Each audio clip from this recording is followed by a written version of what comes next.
The meeting is being live streamed. Hello everybody. Hello. Welcome to the live stream, the Teletext Sofa Club live stream. You join us in the middle of a very important message from Mr. Carlos Hetrel.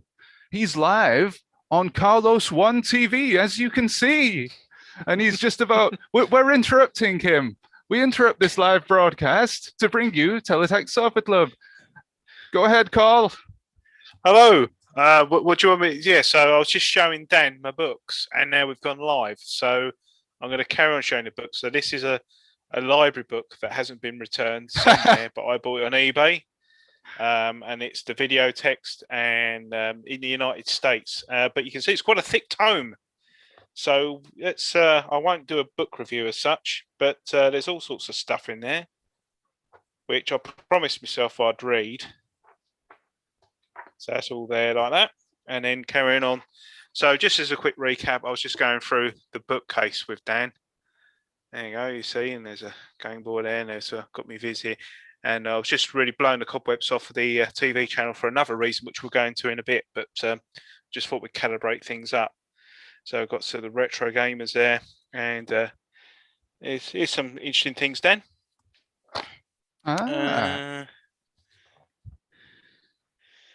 Here you go. Some handsome chap wrote that. Heimbrücken in ein C64 or Fear and Sexy. There. That was my Raspberry Pi and a Commodore 64. And I wrote an article for it. And it got published in Germany. So there, go figure. And in fact, the very C64 is up there still.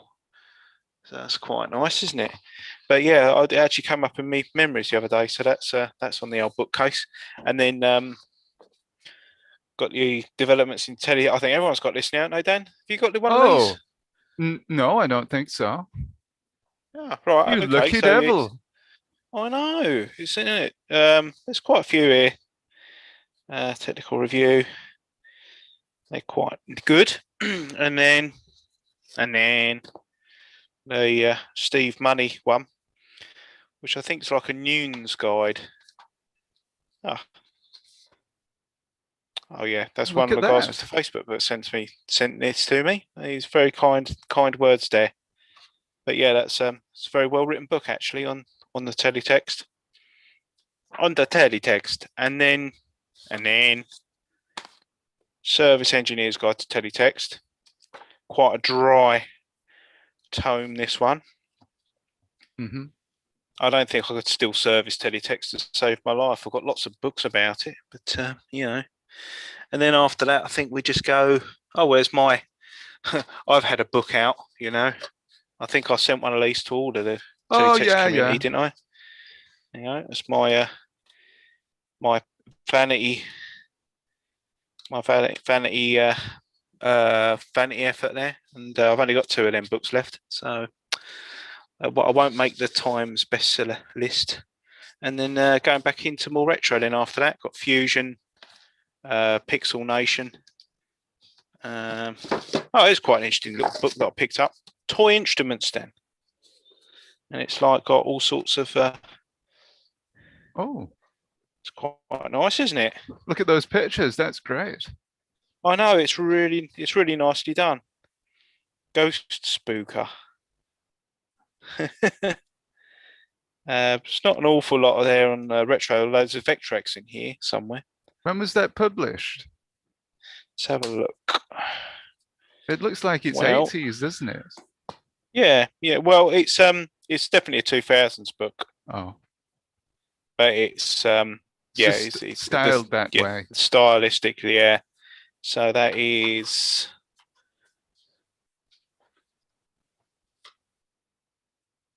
Oh, probably can't see that. I don't think there's a. I think it's sort of like a mid 2000s book. Oh yeah. 2009's mentioned in there, so it's got to be something to do with that. And then going into that, ZX81 programming manual, NC200 thing there. But the best thing about this is one of the best manuals I got because it says take your time right at the beginning. What happens if you call that number on the front? What is Well, it? Shall we call I reckon Alan Sugar makes a few quid. Shall we call that? Letter from the chairman of Amstrad. So what was it? 0891. Oh yeah, okay. Oh yeah, well that's a premium number. Let's give it a go. Shame. Premium number. 0891. Yeah. So it would have cost. How much would it cost? 48p per minute. Jeez. Which was a lot of money in those days. 80818 something one, right? The 808 state. The number you have called is not recognized. Please Oh. check the number. If you need help, call the operator on 100 from your mobile. The number you have called is not recognized. The number you have called wants to play ZX Spectrum games on the emailer. Dear new customer, I am the first to be delighted to welcome you to the world of Amstrad with the purchase of this new notepad computer. This product is known inside of our company as my baby. It's my baby, I tell ya. Yes, I'm embarrassed to say that as the chairman of one of Europe's largest manufacturers of computers, I've never been able to use one. Oh, I can't do it. My voice is gone. But yeah, it just says there, yes. I've got his autograph there. You see. Sir Alan Sugar, you're fired. You're fired. If you can't use this computer in 10 minutes, you're fired. You're fired, Astro. The use of the word boffins. Love it. Oh. Although the notepad is very simple to use, it should not be underestimated. I decided to write the first section, section 1 of this instruction book, to cover it very simply, the main functions for the first time user. The second section of the book is written by the boffins. Oh. So here's the first part of the book, Dan. Computer, case, batteries, plug this book. The bag as well. Setting up the bag. Yeah, you've seen an NC before, actually, Dan. There's one that I've got 200 there. Lovely. Really nice bit of kit. Oh, right. Yes. So it's got a 3.5-inch disk drive on the side. This one does work. What's enough? I've got it. Here you go. So basically, with this, you just use these colour keys, and you can get into whatever you want to use, you see. But the other thing it had on it, if you held down Function and B, it put you into BBC Basic. Oh, so it's quite a versatile little. Yeah, go on. Program. Yes. I don't know. 10 print. Basic. Yeah. Teletext rules. Okay, and then I don't know if it'd work on a semicolon. Let's do that. Let's do it like that, and then 20. Goto. Then. In. Hey, there you go. Oh, here we go. Hey, how about that? Look at that random mash of letters. A game of chess, Mr. Falcon. How about a game of tic-tac-toe? Look at that, super widescreen. Super widescreen before super widescreen was a thing. But here's the thing that I've got on this is I've got actually a modem on it, which is from Simulant, and it means I can actually get on a BBS with it as well and send emails. Can we do that right now? Yes, we can. Oh, cool. Yeah, that's it. Does your public actually want this? I'm not really sure. Public why not? Yeah, okay, cool. Cool. All right, it's slightly related to Teletext, isn't it? Well, let's see what the old book says about it. Yeah, you might be able to get some art on there. Wait, hold on a minute. Yes. What are you using as your drinks coaster there? Parappa the Rapper. Oh. But it's not the real one. It's only a small mini thing. Ah, I see. What happens if you try to open it up? Nothing. It's hermetically sealed. It's hermetically sealed from the inside, I'm afraid. So, okay. So, what is it we want to do? So, what we need to do don't is dox yourself. Don't dox yourself. what? Don't show your address on your envelope thingy there. Oh yes, of course. Yes, I'll have all the screaming babes outside now. All right. Okay. Right. So, what we need to do is figure out how to do this. I need instructions. Where do I put damn instructions for this? There we go. ZX Guesser says, I didn't know Greg Wallace was the chairman of Amstrad. Well, this is informative as well as educational, mates. The old Greg Wallace come out. Yeah, I must admit, nightmare, isn't he? So we'll see what else. I don't know how to do an Alan Sugar. I'll do. He's all got dead. No, he's not got dead. He's South Afrikaans. He's not Afrikaans. The one you did earlier was a perfectly serviceable Alan Sugar impression. In my Alan opinion. Sugar. Alan Sugar, mate. If you're delighted with your new skills, please show them off. And I recommend a friend or a colleague to help us to make Amstrad the entry level. Amstrad. But actually, Top it number is a spare. very good computer, though. Very good. It tapes. That's magical. Okay, right. Okay, so what you have to do is right. Okay, yes. Peter Kwan says he's got 2 of those books also. I assume he means the Alan Sugar book. Yes. All right. Okay. The Alan Sugar book. Yeah, the autobiography. I wrote the first bit myself. Right.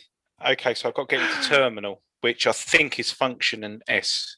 It is. Right. So if I go enter, right. So I've got to type in ATDT.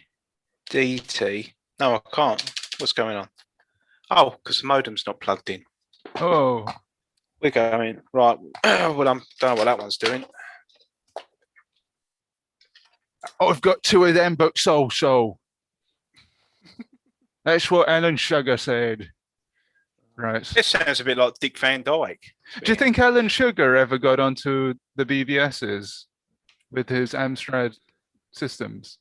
Bloody bullshit systems. I'm going to create my own internet. I'm going to call it the internet. The BS464. Amsnet. Oh, my voice. And I'll never use it ever. I'll never have to because I'm so bloody rich. Aliens. Oh, have to plug it in? Yep, it's all done. So ADTT Amstrad dot simulant. Simulant. Oh. Yes. Dot. UK. And then there's a colon. I always feel sorry for the colon, Dan. You know why? It's the only one. We press shift to get the full thing, and you don't. Everything else, like you hold down the shift button to get a big A or a big S. If you hold down the shift button on the colon, you only get a semicolon. It's shortchanged in a way. Yeah. Aye. Right. Let's see what happens.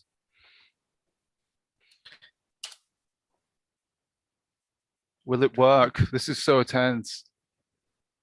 Error. Oh. Error. Who'd have thought it wouldn't work? Oh, I know. Well, let me just take the caps locks off. Oh.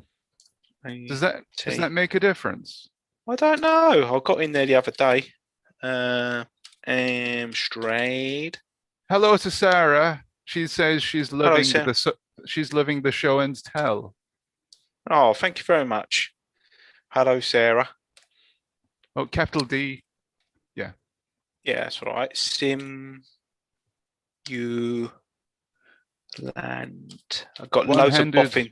I've got loads of boffins screaming at me right now. Cole, you're doing this wrong. You're doing that wrong.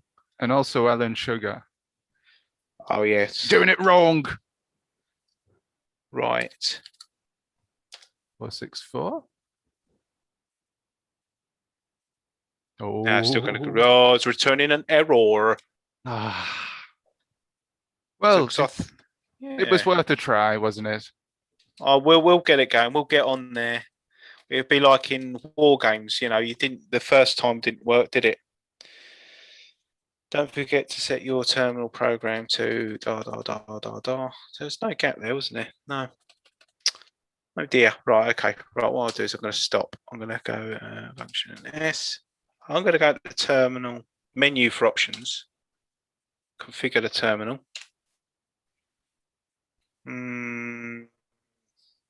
That looks all right, doesn't it? That looks all fine. Ah. AT.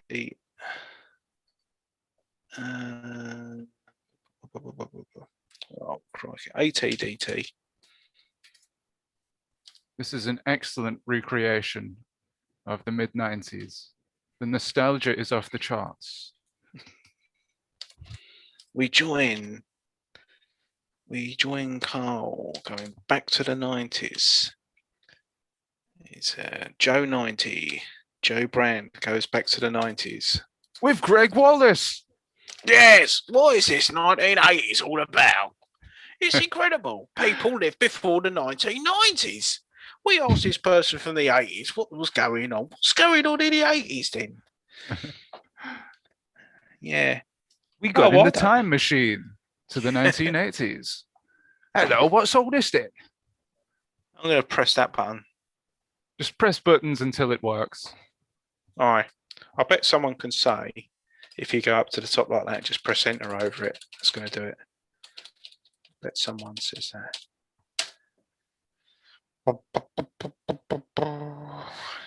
Oh. No. No. Oh, well. Oh, well. I think we should give up on that. Alan Yes, Sugar. okay. Sir Alan Sugar doesn't let us on anymore. Did you hear that he went missing the other day? He got dressed as a racehorse and went missing. Sugar. Sir Alan Sugar, yes. Hey! Hey! Well, there you done. go. That's brilliant. Excellent. That's Oh, brilliant. no, it's Lovely, a isn't it? tunnel vision. Oh. Oh, it's all very clever stuff, isn't it? So yeah, let's see There's what else is happening on this us. day. Let's see what's happening this day in history. What's the date today? 30th.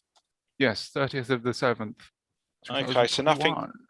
nothing today, but tomorrow the Game & Watch Fire came out in 1980, and Temco was founded in 1967.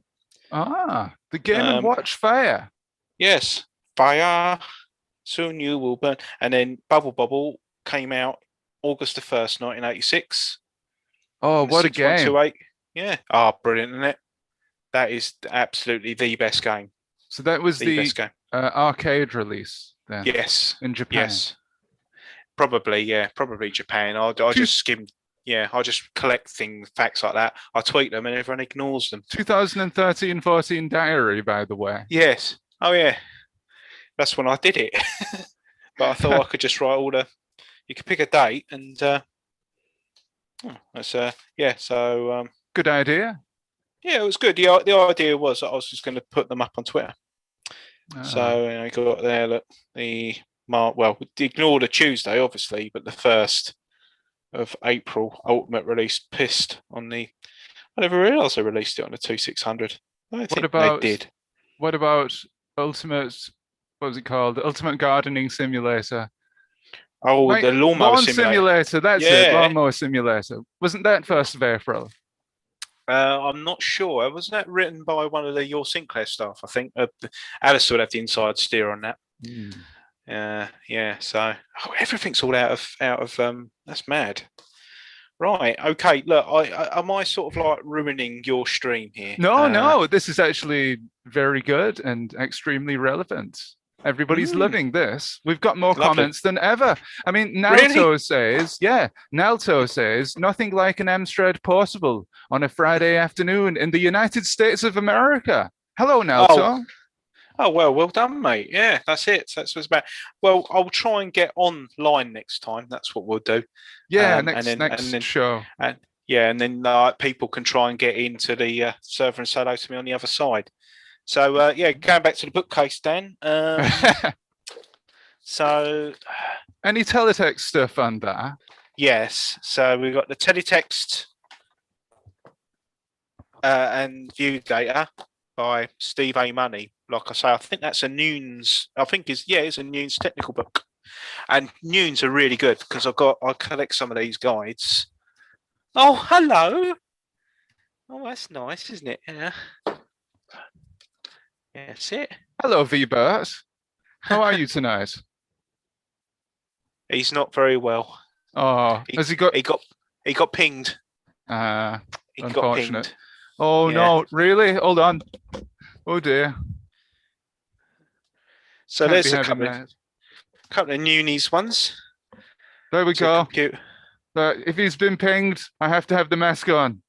Yes. Yes. Right. Oh, V-Bert. Let's see. So V-Bert's going to do a book review. That's it. So what book are you reviewing? Oh, what, the Computer Engineer's book? That's a very good book. A real page turner. So what sort of stuff has it got in here then? This is a freebie workbook. This came with Computer Monthly or something like that, I think. Yeah, price $3.70. Oh, free to readers of television. I never knew you could read a television. Oh yes, of course you can read televisions. That's it. Radio and Electrics book. And there's a electronics pocketbook. So they do some really good guides. And this one just freaked me out because look, you got the television and video one.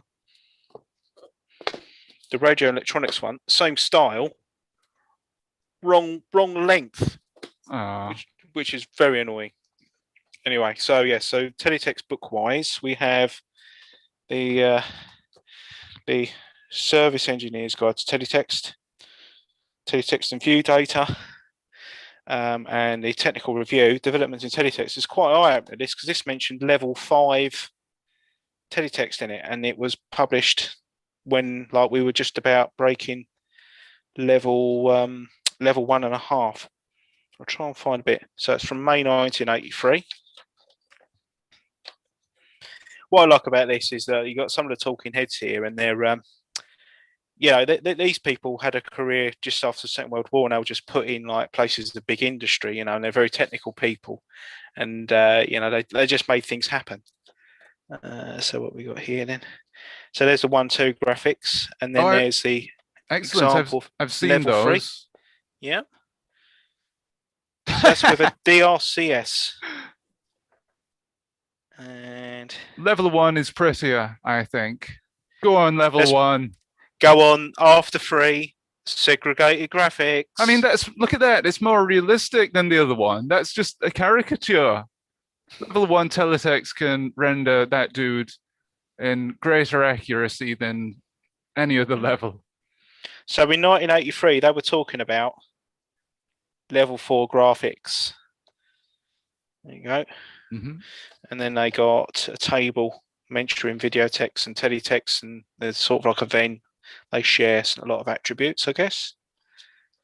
And then I think the pictures sort of disappear after that. They got estimates of the early numbers of take up of the system.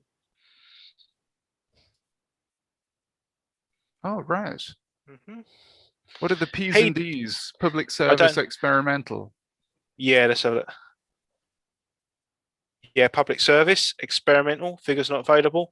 Hey diddly diddly. Hey diddly diddly, oh look, Ned's in Belgium. Ah, yes. Calm down, diddly diddly diddly dong. What else we got? We got any more pictures? Gerald Crowther there, very serious looking chap. Enhancements. Alistair would like that. I don't know why. He just will. He just will. There's nothing like a table. Oh, he loves his tables. A good data table. All right. So they're banging on about DRCS here. What's that now? I don't know. What's DRCS? Oh. Dynamically redefinable character sets, level 3. Is potentially the most powerful and cost-effective editorial addition to teletext and view data services. Of all refinements that have been discussed, DRCS not only gives unlimited extension to the character repertoire, but it can permit sophisticated graphics as illustrated in figures this accept. This is not bad, is it? Ah, well, yeah, that's definitely one for the level 2.5 plus phonetics out there. So is there somebody actually working on the level 3 editor at the moment? I sort of had a quick scan through. I think there's people working on that, isn't there? Level 4 graphics. Jeez. Who actually read and understood these guides at the time in 1983? Boffins, of course. B is for banana. That's what you can do with level 4 graphics. Oh, that's wonderful. Look at that. Yeah. Isn't it? Well, that's a great advert for level 4 Teletext. I fancy a banana now. Yeah, making me hungry. Yes. There you go. Oh, just like Vic 20 sort of graphics there. Oh, a 3D graph. Yes. Looks like Excite Bike on the NES. Nip, bip, bip,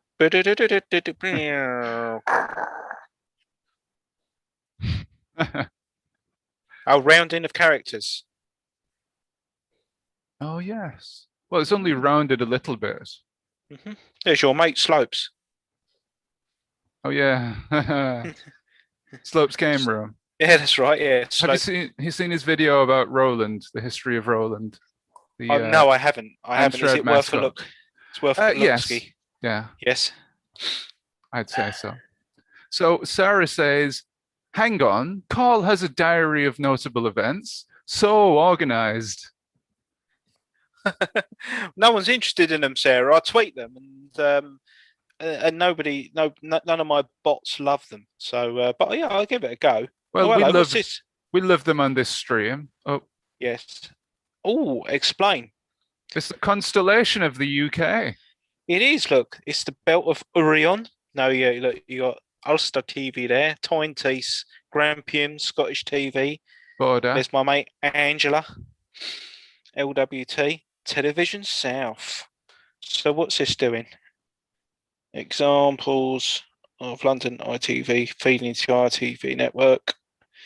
In this case, Oracle service being originated in London would be available in all regions. But then look what happens at 15 minutes past 21. It changes. Oh. This might Why? help. I don't know. This might help the archaeologists though, wouldn't it? Because when they're actually skimming off their gear off a VHS cassette, depending on when it was actually broadcast, you might actually have different headings and placeholders as they're scanning through. It might corrupt some of their archive, maybe. So if you're sort of like watching, if you're watching Alf Wiedersehen Pet, you know, it might, the teletext service might change halfway through when you're caching it. Caching it in at cache converters. Is it cache or cache? I think it's cache. Cache, I think. Well, yeah. Maybe both are acceptable. I don't know. What's this then? Lost Oracle feed. Nominated contractor. BT switching center. That's it. I'm hoping everyone else is finding this as riveting. Well, Sarah says, nice to see V-Bert. I wondered if he'd make an appearance tonight. Well, oh, hello. I thought it was good to see him as well. Yeah. Is he in this book by any chance? I don't think he can fit in there. There he is. He's in the book now. PJ Mothersoul. Yes. PJ. Oh, that is so got to be a Twitter handle, isn't it? PJ Mothersoul. What's he? He joined pictures. Mullard Research Laboratories. Oh, Mullard Inside. In 1953. Salford's. Is that in Salford? Yes. Or it's a dude called Salford who owns a shop?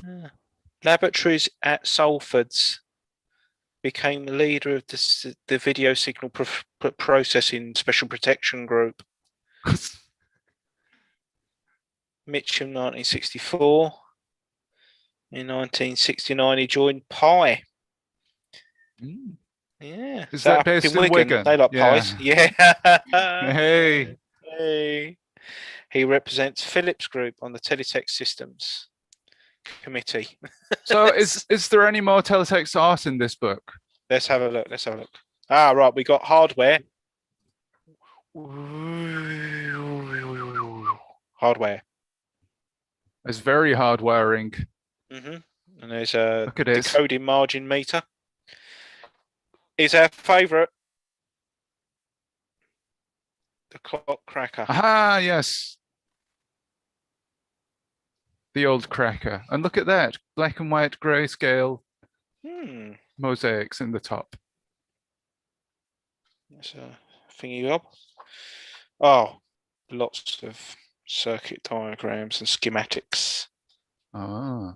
Well, this is a little bit too technical for me now, Carl. This is Yes, going over my head. I'm looking for pictures. I'm looking for pictures. Right. Okay. So for our American audience, let's have a look at video text and teletext video text in the United States, man. Should we make this our last book that we look at for the next few minutes, and then we'll move on to? I should jolly well hope so, because I've run out of books. So I just want to have a look at the. Yeah, I can't find any art in this one just yet. That's a shame. Oh, what was that?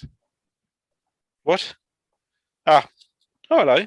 A bookmark type thingy.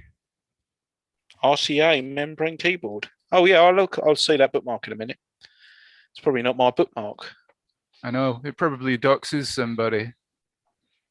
It's probably well, it's not many pictures in it, is there? I know, boring books that don't have pictures. Character sets. Oh yes. The mosaics. Trying to find that bookmark. Oh, there was an interesting thing in this. Look, they projections. Forecast of teletext systems, telephone base, including modems. So this is basically saying the cost. This is the projected cost. That's video text, isn't it?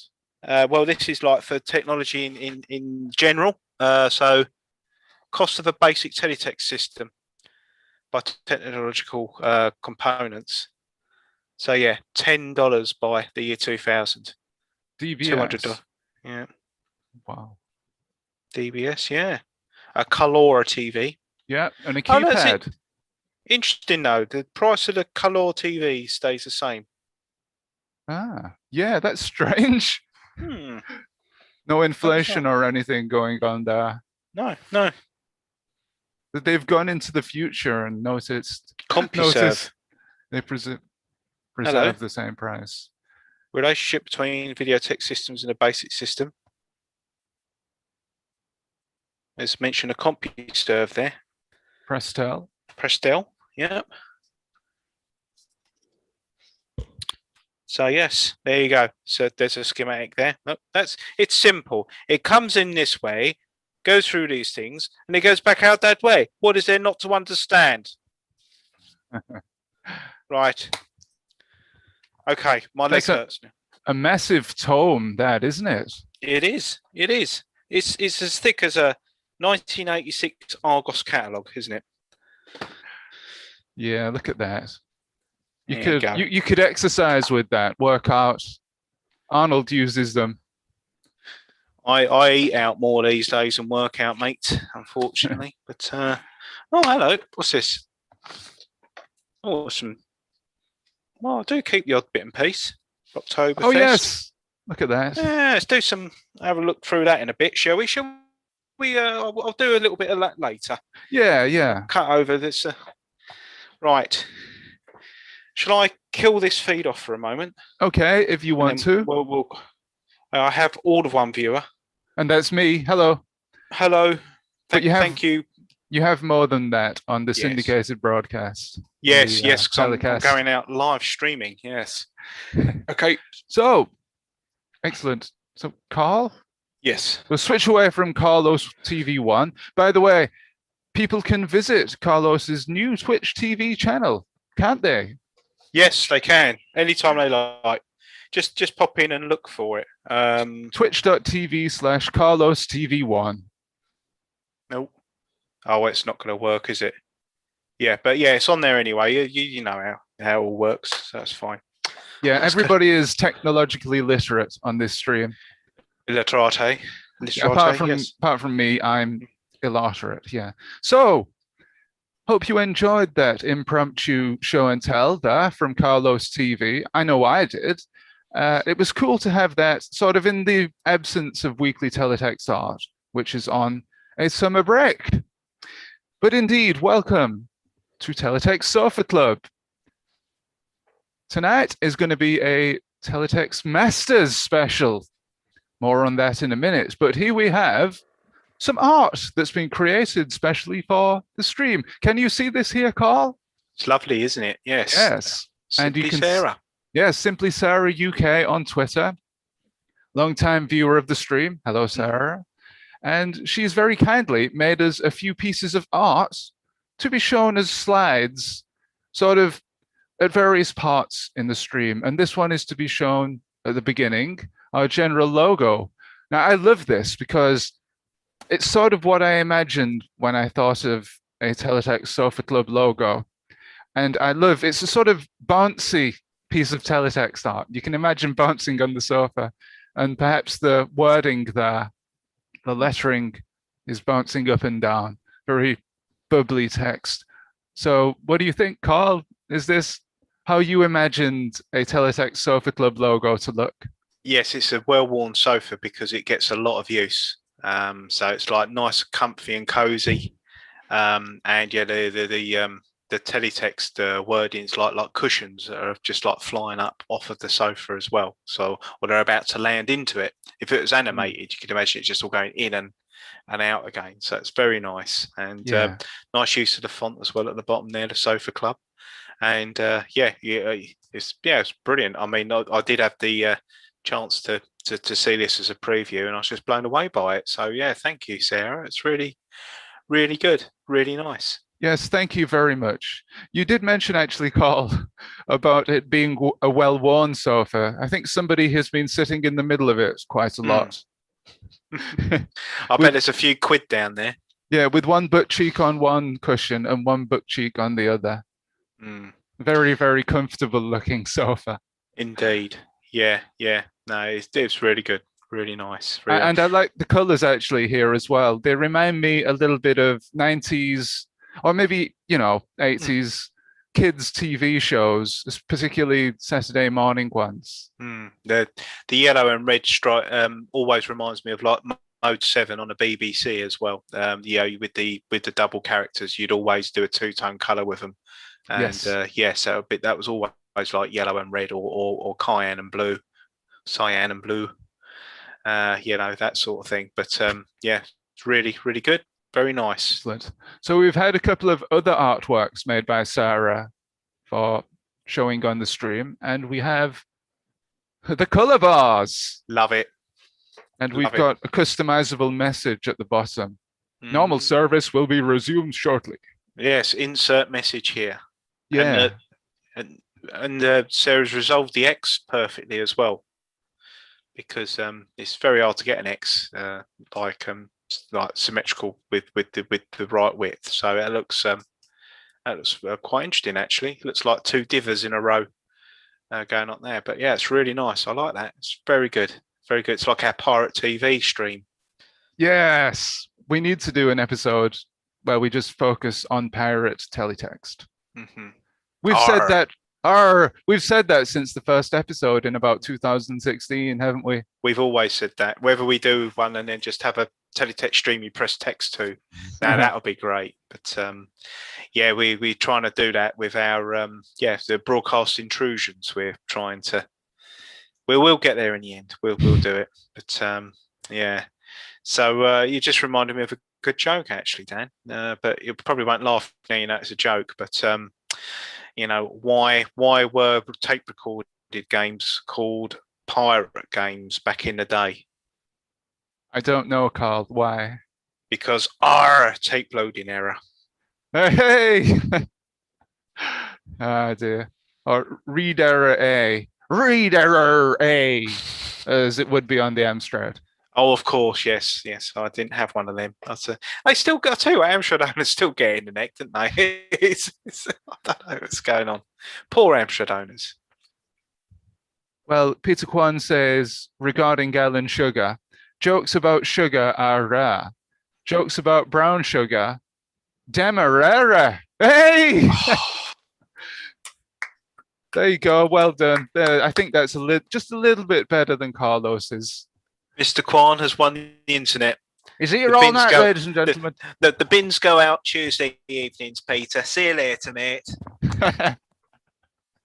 That's brilliant. Mic drop moment. I know. I'm just going to have to try and counter that joke with saying even more rubbish now. Teletext joke tennis. Well, that's definitely advantage Peter at the moment, definitely. Wonderful. So we've got one more piece here by Sarah, and that is for the collaborative teletext art. Very posh. Yes, look at that.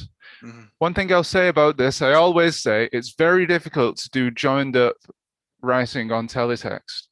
And actually, we can show how Sarah has achieved this here because we have her worksheets that she's used to work it out. And we can see that originally it was drawn with a pencil and then mapped to teletext. So that's how she's achieved that wonderful joined up look. So very, well, it's brilliant. It's brilliant. I wouldn't have the patience to do that. Is that one of your worksheets, Dan, from the later tape? Yeah, this one is done with a little bit of help from Peter Fagan. Oh, right. Beeble Yes. Pete. Hello, Yes. Beeble. Hi, Pete. Thanks, He likes his Doctor Who, doesn't he? Doesn't he? Beeble Pete, is he the one who likes Yes. Doctor Who? Yes. Yeah, we can get him on for the broadcast intrusion edition. He can talk a bit about the Max Headroom incident Definitely. when they interrupted Doctor Who. Oh, and also Doctor Who got interrupted in the 70s, didn't it? And one transmitter on the was it near Reigate or something, where a radio ham went in and went over the audio. I've seen that one on YouTube a couple of times as well. So what was said? I think you said, "Oh, we are from another galaxy" or something like that. Oh, are you talking about Vrillon? Yes. I am Vrillon from the Ashtag Command. Yeah, did it actually happen, or is that another CFAX holiday moment? Then it did happen, but that footage on YouTube is not real. It's not real footage. It's a recreation. Recorded live. I Yeah. see. Yes, yes. Now, supposedly it happened because it was reported on in newspapers. Because my uncle had a load of 14 Times magazines from the 90s, and I read an article about it in there. That's a brilliant mag, that for Tea and Times. It's really good. Yeah. That's I really like the way that's all planned out, that plotted, and that's definitely the way to do it. You know, it's very thoughtful and very well put in. ZX Guesser says normal service on this stream. Indeed, it's never normal, is it? No, is he watching? He's watching it on some time delay. I can't remember when I said that rubbish. On a 35-minute delay. Yeah, it's worse than the BBC coverage of the Olympics, isn't it? I think they just about finished the opening ceremony. They've got the rights to it at the moment, haven't they? But yeah. Oh, yeah. Well, that's another matter altogether, isn't it? So we also have some sheets here from the main piece. The sofa was less worn then. Yes. Yeah, as you can see, it was originally drawn out, but things didn't quite work out. So she had to go to a second sheet when she got it right. And there we go. The final version. Yeah, the sofa would have looked too symmetrical in the first slide. I think it would have just looked like two blocks, like a window or something like that. So yeah, it's to put the imperfections in there. Yeah, breaks the symmetry up. I've just noticed that actually. Yeah, Sarah's added a few more little elements to increase the realism. Yes. The level 1 teletext realism. Indeed. So Indeed, you'll find it's very real. Very real. Very real. Yeah. Thank you. Yes. Is that Tony Blackburn? Well, I don't know. It's just a voice. It's just a voice that came up with now. You know. Welcome. It's amazing. It's amazing. You know. Well, like Alan Partridge. Right. So. No. Yes. Thank you very much for those, Sarah. You'll see more of those as we go on. We'll talk a little bit more about them. But for now, we have a guest, a special guest. His name is Pixelblip. One. Hi, right, let's my other video camera's fallen down the back of somewhere, so God knows what you're seeing up there, but okay, here we are. It's full. I don't know what that is. Let's hope it's nothing to get me into trouble. No, it just said nom. N-O-M. It wasn't a Blockbuster card. That was all right. I got a bit worried then, but we're all right. Good Excellent. evening. Wow, what a room. Love it. Oh, what, the room of chaos? Yes. Yeah, there's a lot of chaos in this room, I can tell you. Ah, is it but a lot of inspiration for your artwork when we come onto it, maybe? Yeah, it's just like I saw a picture on in a primary school of something about artists and Van Gogh, and it just showed all these clothes all over the room in his bed. That's it. That's Yeah. this room. Yeah. Oh, that's brilliant. Thanks. Yeah, there's a few keyboards and things dotted around. I won't show you. I won't tip the camera because you'll be horrified if I do. So we'll It'll be keep it off. It's tidy the other side. This is just the corporate look that you're doing. That's right. Yeah. I should blur the background really because it's shocking. Yeah. That's it. So, We've all been raised up with the broom cupboard on CBBC, and we all live in broom cupboards now. we do. Yeah. We do. Yeah. Well, it's quite hard to like have a. I don't know. I'm into music as well, so you know, there's blooming tablets and wires everywhere. So yeah, it's not very conducive to making stuff. I don't think having all this mess everywhere. But Teletext. yeah, teletext. Yeah, it's probably a welcome change actually. The teletext and all this chaos, isn't it? So how are you both? You all right? Pretty good, yeah. How are you these days? Yes, very well, thank you. Yeah, I've got back from work now and had a coffee and a peanut brittle, and I'm raring to go. Peanuts, yes. Yeah, He's got his carbs in for the evening, so it's all sorted. All sorted. So what we Yeah. talking? What you are? I've come in a bit late here, but Well, we're just about to promo something, and it's related to the shirts that I'm wearing right now. I don't know if you wow. can see this. Oh yes, cool. Those look a bit flash, don't they? we do. Ooh. I like the colours in those.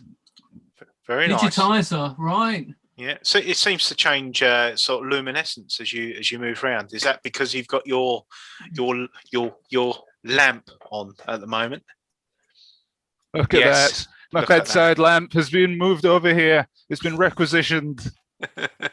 No longer by the side of your bed, Dan. No, it's gone from over there now, and it's here. That's it. So you can see me a bit better. But the only problem is it's rechargeable, so it'll probably only work for 40 minutes. I have to keep turning it on and off again.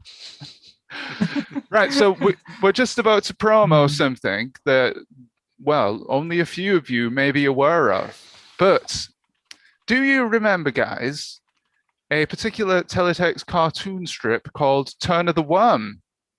For sure. Yeah. Legend. A Mr. Biffo special, indeed. Yeah. Well, a small group of teletext artists have been beavering away for the last, year or so to create a new tribute comic in teletext format to the legendary Turn of the Worm. And tonight we can officially announce that this is going to be launched in the near future. So we're going to show you a couple of teaser pages. So what did you think of Turn of the Worm? Do you guys remember the thingy we did at the block party talking about Turn of the Worm? Did you watch that, Pixel? Yes, I did. Yeah. I remember even back then. Yeah, I can't quite remember what happened there, but at the block party, but I was present for that. Yeah. Yeah, I remembered I remembered it a lot the second time round, really, when it was all reprised and recovered, and I watched a lot of the stuff that was put through then. And we've got a slide up here now. Turner hates doing his files at work. Every time he looks at the clock, it's been 5 minutes since the last time he looked. Yeah, this is a bit controversial, this picture, isn't it? Because it's not true. It's not true Turner, is it really? but I now I look at it, it's not really. But It reminds me of. I had a bash though. No, it looks. I like that. It reminds me the way Turner's drawn there. You know, like when a DC comic book artist has to do a Batman or something like that, and their style slightly comes out in it, and then you get a whole new pastiche and a whole new direction of the character. I don't know. It's hard to describe, but you know, I grew up with like you know, like in the Beano, you know, Dennis the Menace always looks a certain way, and then when you pick the comic up like 10, 20 years later, he's stylistically a little bit more different, you know, and this is what I said with the Turner. You can see, like, you know, he was all sort of like very cartoony, and in this particular slide, he's more sort of gritty. It's like it's more of a darker Turner. Yes, realistic. A darker Turner, yeah. Yeah, it's all based on work, isn't it? Going to work, I think. Yeah, very, very gritty. It's a gritty one. So, is that a bar chart coming out his cup of Joe? We have some more. Look at these down here. Some of those are quite. Blimey. It's. I wonder what's going on in my mind looking at that picture later on, but I don't know. I just feel sorry for anyone who's walks into the room while you're making that artwork. Yeah, indeed, yeah. Or even if you're at work and you bring that up, I don't know. Yeah. So, he doesn't look very happy though, does he? No.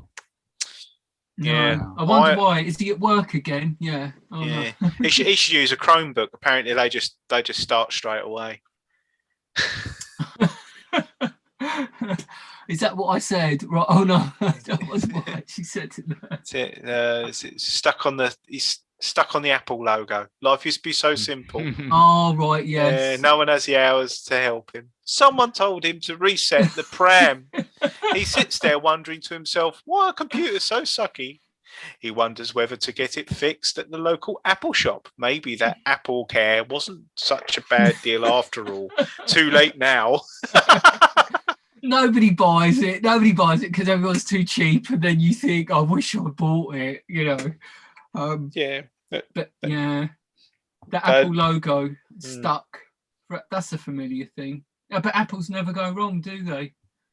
Well, apparently not. I've only got the Apple iPhone, I must admit, you know, you do save a lot of time not putting APKs on and doing this, that, and the other, and things like that. But you're in a little ecosystem all of its own, isn't you? And if it's not made for that, in retrospects and things like that, which is a great app that that you can use, is only available on Apple, which is really good.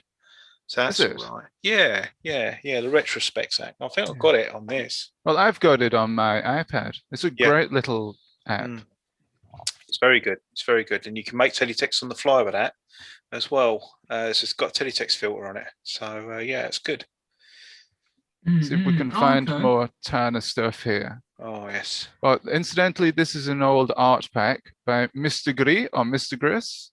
Yes. And you can view this online. The URL is up there, highlighted.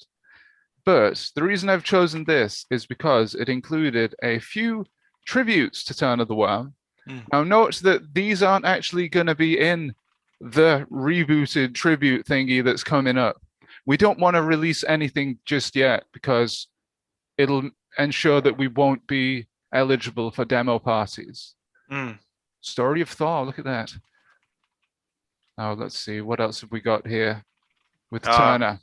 There we go. Turner debates breaking lockdown. He notices the birds are not socially distancing. He's confused about the latest government advice. that still rings true, that, doesn't it? Yeah, it does. By the time he gets out there, it would have changed anyway. So, but again, you know, the turn of the worm there. I'm trying to think of a better example, but you know what I mean about sort of like a take on a character to make him look edgy. I guess it's sort of like a Robin and Nightwing or something like that. If you're ever into your comic books, you know, sort of like a grittier, darker side. It could be, yeah. Yeah. Yeah, I just think that. And is that a mask that he's got on there? It is, yeah. Yeah. Well, yeah, exactly. It's slipping off his nose, isn't it? Like everybody else's. But yeah, He's going to be looking some time for that. yeah, it's quite a challenge getting a mask on something with very few pixels. Suddenly, you find you've almost erased the whole head. Yeah, I find it particularly difficult at the moment. I wear a mask at work, and you're trying to tell the client that you want to charge him like a lot of money, and he can't see that you're not smiling because the mask is underneath and you know, it's hiding your face, and he's going, surely you are joking when you're saying it's going to cost that amount, and you pull the mask down, you go, no, I'm not joking, and put it back up again. All right, I'll be back in a second. Hold on, I want to show you something. All right. Oh, what could it be? Oh, it's more show and tell. I've got them all at it, Dan. Oh yeah, he's been inspired. Yes, Yeah. He's been inspired by you. So yes, in the next sort of few weeks to a month, you're going to see some teasers. I think Mist is going to produce those. He's going to show those on Instagram and Twitter. So keep an eye out because they're well worth it. We've had about half a dozen artists contribute. What's this? It's a Right, I don't know if you can still hear me talking. Yes. With a mask on there, but of course, it's the Teletext mask. Wow. And I've got quite a lot of them here, and you can't really make out the design here. Looks like River Raid. It's up down. It's upside down. One sec. So I don't know. I'll go in a bit. You won't make out what this is, right? But that design. In fact, you can just sort of see that. Okay, but it's quite difficult. I've got a load of these masks, and everybody says, "Wow, what's that?" And I'm like, "Teletext mask." And then they say, "Teletext, I remember that." And then you have this big conversation. But CFAX holidays. That is actually the Poppy Fields famous picture. You know, the famous one done in Teletext. So it's quite interesting to do pointillism with 78 by 72 pixels. So, wow, that's good. Is that the Dutch? Is that the Dutch flag in there as well? No, actually, it's interesting you said that. Yeah, fancy that. You don't see things, do you? Oh yes. But yeah. I think it was just a building. Me putting the roof on, but wow. But there's that's really cool. Yeah, so the Turner thing, it sort of relates to it, doesn't it? Yeah, definitely. Yeah. It's good. So, where'd you get them made then? Do you send away or? Yeah, there's lots of companies that do it, but I'm glad I didn't get 1,000 printed up. That's all I'm saying. Because how many did you get printed up? 2,000. No, I think it was about 20, and I kept on dropping them. So they've gone around London somewhere. Someone's got them. Oh wow! Yeah, it kept dropping out my pocket on the way to work. So I've got an idea. Why don't you put on them a hashtag #BlippyPixel or whatever, and then if they find them, they can look and say, "Oh, I found this mask with a hashtag on it." I should have done that, really, shouldn't I? Please post a picture of this mask to Twitter or something. Well, one would turn up on the Antiques Roadshow and they'll go, yes, like the Banksy, when the guy had a Banksy, didn't they? And he found it, and he completely, I don't know how he managed to completely devalue it, but someone will find one of your masks and say, this was the man before everyone knew him. Yes. If indeed I am a name. Yes. It's debatable. With 5 on the live stream at the moment, but we'll see. You never know in 100 years. You will be. You absolutely will be. Oh, I think flattery get you everywhere, Dan. Right.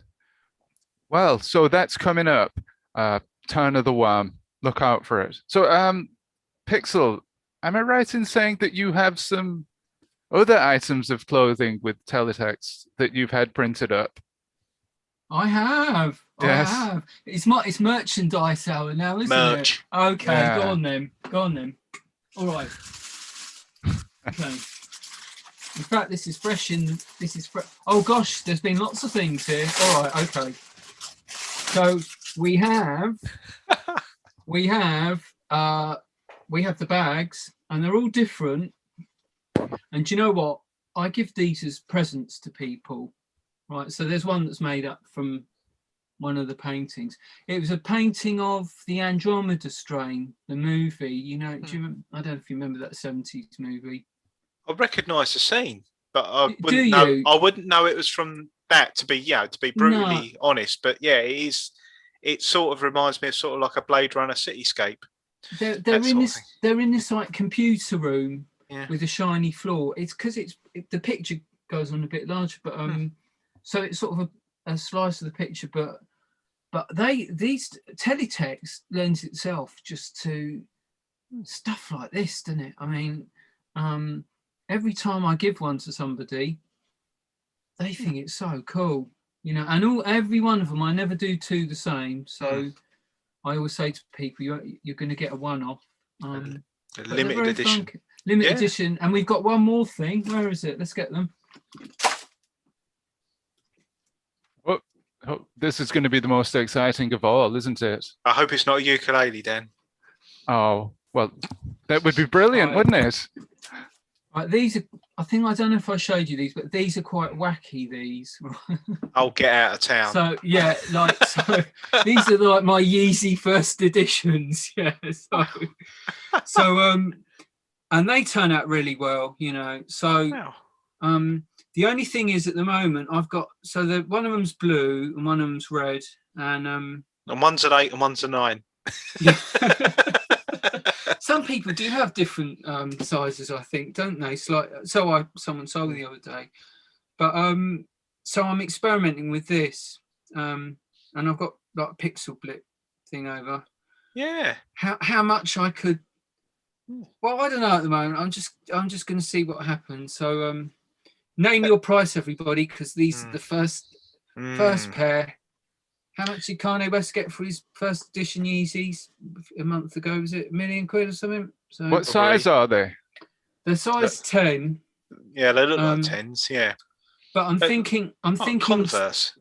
Yeah, they're like Converse. Like skate shoe, aren't they? Yeah, you want to sort of like market them as a skate, you know, for your skate boutique website. Yeah, I've got a skater mate who's got a pair for his 30th birthday, and but I mean the teletext and things like this. I think putting art onto clothes is the best way of showing your art, really, isn't it? Reminds me of the old Swatch watches back in the day. They were cool, weren't they? Because they were. You didn't think they could make so many different designs, could you? But they're infinite, weren't they? Yeah. I'll tell you, I'm glad I didn't want to collect them. I'd be bankrupt now. That's God, yeah. Oh, there are some funky ones, aren't there? Yeah, definitely. And but yeah, the teletext certainly lends itself to stuff that you're doing. So yeah, it's really good. I think that you want to like get like a Santa Cruz sort of moody thing there. Get a crossover. You get enough people sort of like buying them for that. So it'd be good. Yeah, I think a few free pairs might have to go to the very chosen teletext artist, don't you? Oh, get your applications in now, guys. Yeah, that's it. I think Ian Irving deserves the first pair, doesn't he? Yeah. Absolutely. But that's exciting anyway. Yeah. So Peter K says, I don't think anybody goes around picking up randomly lost masks. While Sarah says, unless they're fed up of seeing them littering the place and decide to tidy up. So that's the right idea. Yeah. Well, let's face it. If you saw a teletext mask in the gutter, you might stop and think, "What's that?" You know, on a grey day. Yeah. You. They're certainly brighter, but I get what you mean. It's sort of like a mask is it's not the best thing to come across on a pavement. Those the blue ones are perhaps the worst, but it's shocking, isn't it? Well, yeah, we've gone to a stage. I think just before the pandemic, we were all sort of like worried about plastic in the ocean and things. We'd changed our straws to paper and things like that, and now we've got 1,000,001 COVID tests. I don't know what we're going to do with them little rat tests. They're all little lumps of plastic, aren't they? And it's That's it, yeah. yeah, we're going to be there's going to be a bit of a hangover on this one. Anyway, Yeah.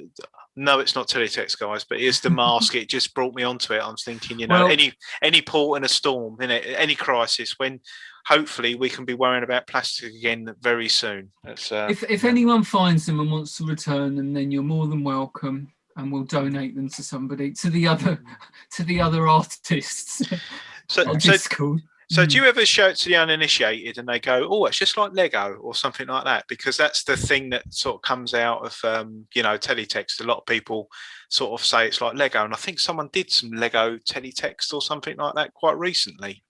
Yeah. Most people remember teletext. They're quite fond of, aren't they? When you and young people are, it glazes over them. But when you say it's, I think I said this last time, but if you say it's pre-internet, they go. But I was like, that was our internet. So, but loads of people got quite a lot of affection for teletext, didn't they? Really, I think so still. Yeah, there's a lot of it going about on the interwebs at the moment. So yeah, it's always there's more and more people discovering it as well. There's more people plugging in a VBit Pi into the back of their telly now and going, "Oh, it's so simple. Didn't realise it was this easy." Yes. Right. Yeah, so it's good. It's good. It's getting out there. It's a shame they can't. Well, they can't bring it back on the TVs, but I guess we got the internet now, so it doesn't make any difference, does it? You know. No. We could do teletext via the internet somehow. Get it on Amazon Fire Sticks. Yeah. We can do that anyway, because if you just get an app, you can just put it on there. That's what the first dalliance I had with doing it, and then it got very serious very quickly, because then obviously the Raspberry Pi solved it all, and also let me see, my mind went blank there for a second, but we did Alistair Cree's online one with Nathan's recreated on BBCB. That's an app that's only available on a Android APK. I just wondered, actually, are there any plans to get that on Apple? I'll throw that out there to everyone, because I do miss using that, really. And taking the grabs and then post them to Twitter. If you could have an auto syndication button where you could just post that to Twitter with your watermark of the website, then at least when someone will grab it, it would show correct attribution to Alistair and Nathan's hard work. Well, hold on a bit, because Peter Kwan says a found mask is about as exciting as a discarded tissue. And Sarah says, I was imagining people with those litter picker things with the long handle. Yeah, can you imagine some coloured blocky thing on the end of one of those things? Yeah. They probably think, what the bloody hell's this, you know? But you can run. It's a bit of it's not the same as going to the App Store, but you can run BBC Basic on your iPad, and you can run the Teletext app from that if you can get BBC Basic on. It's not too difficult to do. Yeah. But it's not like officially allowed. But you know. So you can run that program in it. And, you could sort of side load it, side load it, and you can even put the shortcut on the I believe on the front of the iPad. So right, okay, Alistair says you're thinking of Richard Russell's BBC Basic. I am thinking of Richard Russell's. Richard Russell's teletext viewer inside that. It's really good. Yeah. I think a couple of blue ticks have actually picked that up on the internet now for the first time. I do try and tack in a reply and say, you know, that because a lot of people like it, and you know, I try and put a link in there so it gets back, you know. The T-Fax is all right on an iPad, but when you come to use the remote or whatever it is to type in numbers, it doesn't. It's not T-Fax fault, but as you're using it in a web browser, you really need a dedicated app, really, don't you? You need a remote control. You need to pair it with your iPad. Yes, you do. Yes, but yeah, we need to find someone, don't we? We need to find a developer. There is a there are teletext apps for the like European services and all that, and they have their own apps available, and they're just like completely optimized for mobile phones. Right. So yeah, there are and that's where I streamed my first teletext through the Fire Stick and put that up. But we're not far away now. Right. I think it is. It's very much a reality. But I wouldn't be very surprised if people are using Richard Russell's actually as a way of getting the news, because it's just like people have picked it up, like as if it's never went away. So yeah, it'd be quite interesting, really. Alistair says, in regards to the thingy not working on iPad, do you mean his viewer or Peter's? I think we're talking about yours, Alistair. That's the case with me anyway. I think I reported that to you a long time ago, though. Late night for ZX Guesser. Late 90s is when I reported it to him.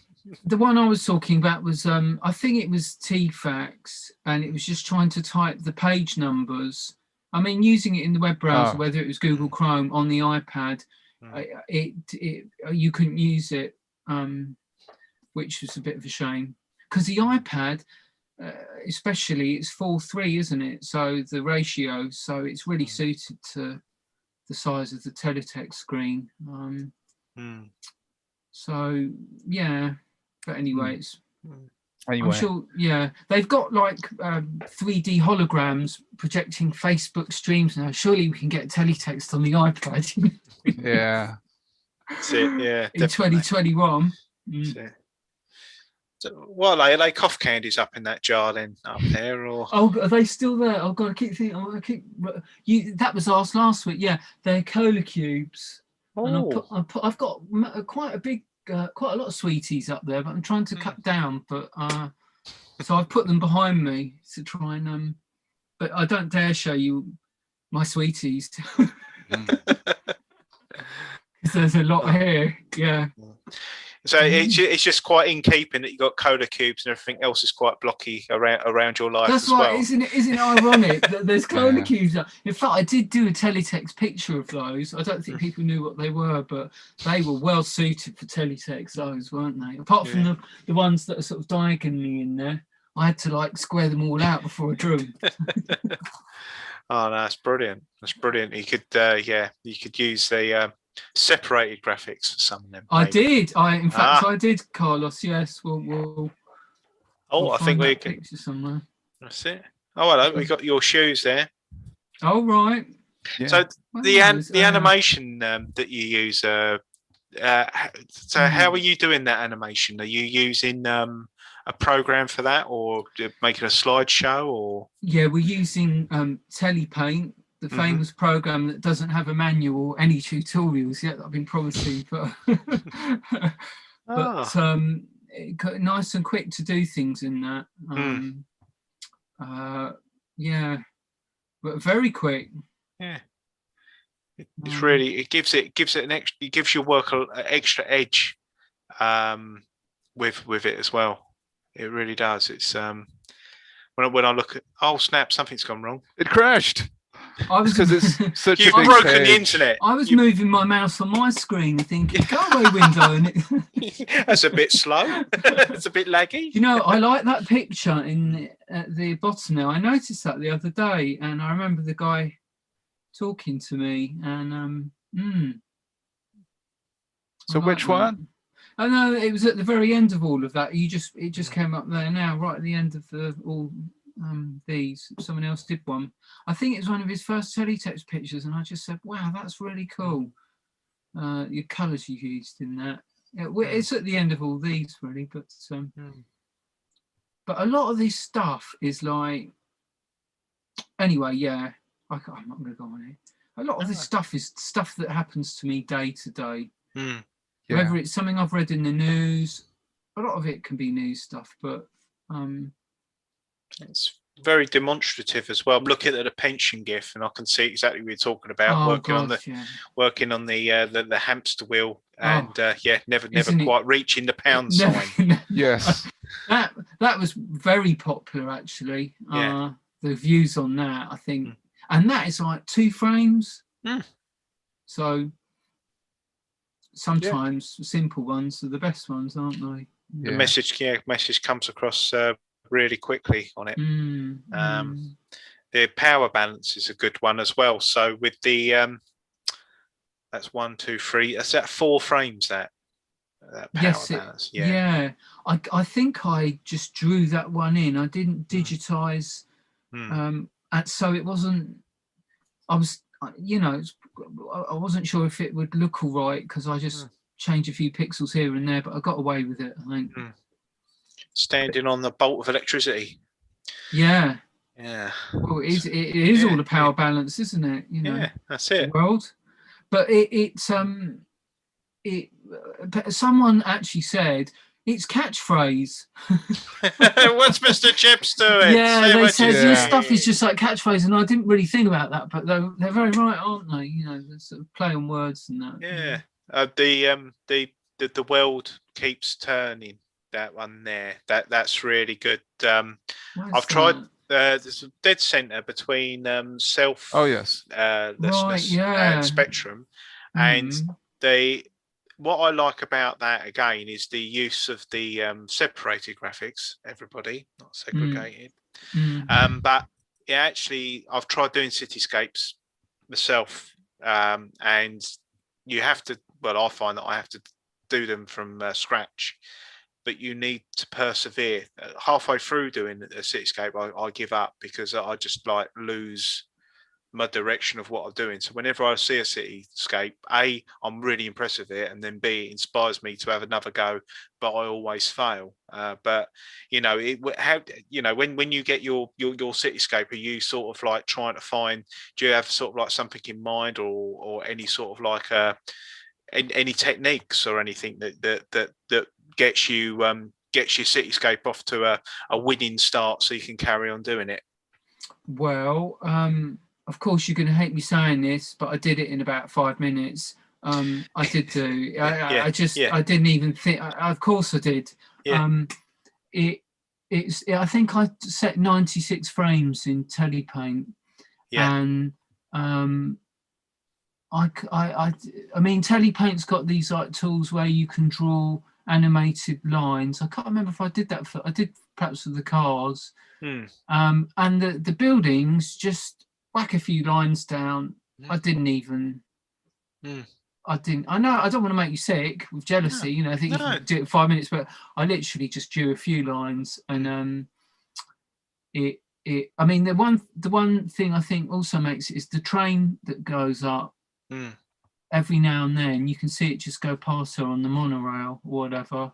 That was just drawn in with the mouse really quickly, but because you can, if you draw a little dot and then you let go of the mouse button, Telepaint will go to the next frame. So drawing something like that and making the train get a bit longer as it comes towards you is very quick to do. Oh, that's good. Yeah, I should do some, shouldn't I, just to show everybody, and then it would be that'd be good to see, and see how it's done, especially with Telepaint. Like you say, if it's got sort of like no manuals or anything, then it'll be quite good to get a couple of tutorials on it. Definitely. I've got a week off coming up, so I think I'm going to spend the day and do some for everybody.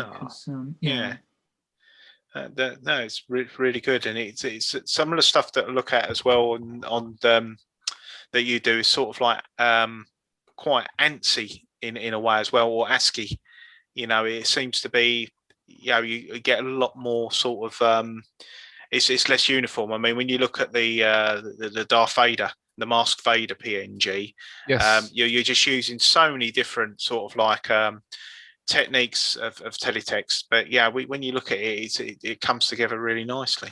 So it's incredible. It's 6 colors and black, and you can only go use 6s, and you can create something like that. Dan would do a Battenberg cake, and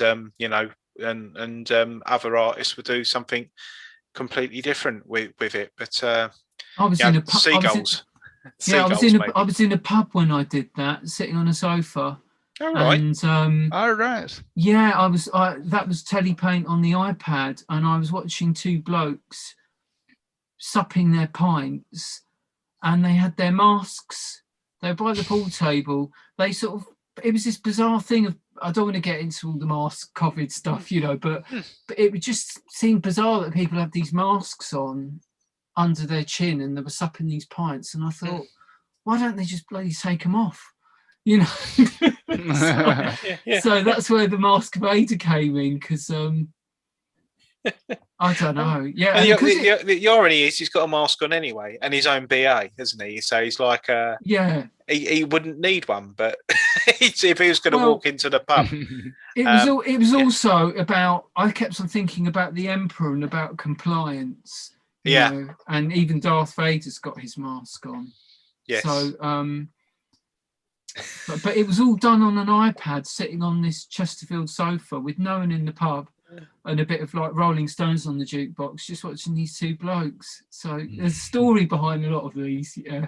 Oh well, do we have any interesting stories behind the others? Oh, well, you can pick one if you want. Let's have a look. I don't know. Some of them are quite obvious, aren't they? Really. Yeah. Well, I wouldn't have thought that about the Vader one. It is pretty funny. Yeah, but remembering where you are when you do the artwork as well, it's got a great story to it. That's it. I mean, I can think of a lot of there's a so that one's Alan Watts, and if anyone knows him. Is he a philosopher or like a 60s man? I like listening to a lot of Alan Watts, and when I've had quite traumatic humps to get through, I find he looks at a lot of different religions around the world and talks about stuff. I never quite knew what his religion was himself, but I mean, somebody I was with said he's, no disrespect to Alan, God rest his soul, said he's quite good to drop off to, not in a boring way, but he's very soothing to listen to. And like our mate Bob Ross with the painting. Yeah. If you haven't heard Alan Watts before, look him up, because he seemed like a lovely guy. Yeah. Oh, so that's him being like enlightenment. But somebody said, he looks like he's a bit angry or cross. So I think it was more.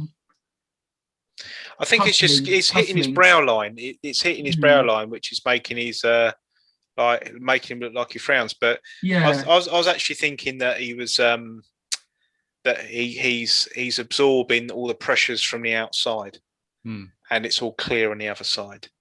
Right, like he's your filter. Perhaps he's like when it goes through Alan Watts, everything else is safe on the other side. Right. Okay. Yeah. Well, that's good. A good way of seeing it. I mean, he's enlightened. He's thinking about it. What is enlightenment? And it's shining on his face, so it's like it's shining on his face. Yeah, that's it. Because a lot of the lectures he did, he was in like a university hall in Berkeley or somewhere. And I just got this image of him standing in a hall talking to these students with the light coming through the window. I don't know, where you make up these things in your head, don't you, when you hear people? Yeah, that's really good. So is he a smoker or something? Is that a cigarette? He was actually. I think he liked his pipe, Alan Watts. But if he looks like he's smoking, no, that's just his mouth. I think I just was quite free with the line tool there.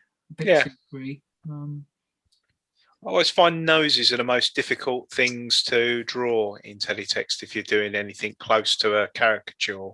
Yes. And when you actually look at the perfect nose, you see it's just two dither dots by the eye and at the end of where the nose is. When you ever try to add anything to it, it sort of over embellishes it, and it just you lose the nose and you just see too much of the face. So it's very true. You've done very well there. Very well. It's very quick. Yeah, noses. Less is more, I think, when it comes to noses. If you've got the subject right, you don't you only need the 2 dots, don't you, or a line. That's it. Yeah, if you've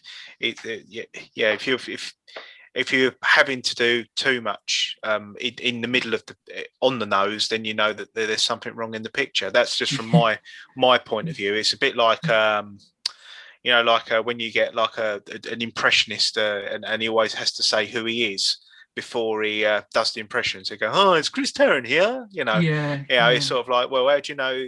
Would you know if it's Chris Tarrant if you went, "Oh, hi, I can have a 10 B&H and a packet of Rolos, please"? You wouldn't, would you? So it's sort of. Well, if you're unsure Signposting. about it or find it too difficult, just slap a mask over the top is my tip.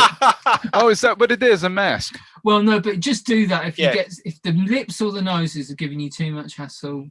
The litsos, yes. Yeah. Yes, it. Yeah. It's really good. Right.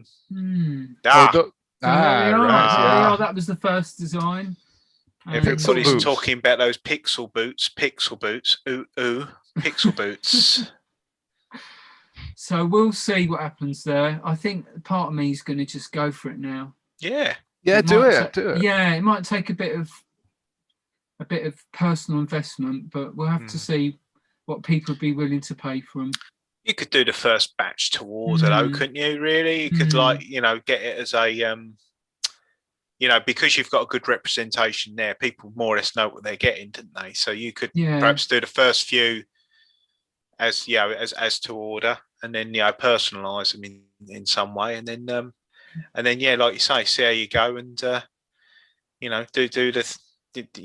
go full scale on it, because skate boots don't seem to age, do they? They don't. No, I did go to the park and I did get a couple of kids saying, "Oh, that is sick, mate. Where did you get those?" I was like, "How much are you willing to pay for those then?" And they were like, $120, and I'm like, okay.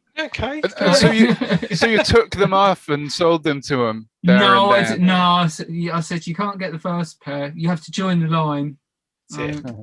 He got his Amstrad NC forward by Alan Sugar out, and the rest was history.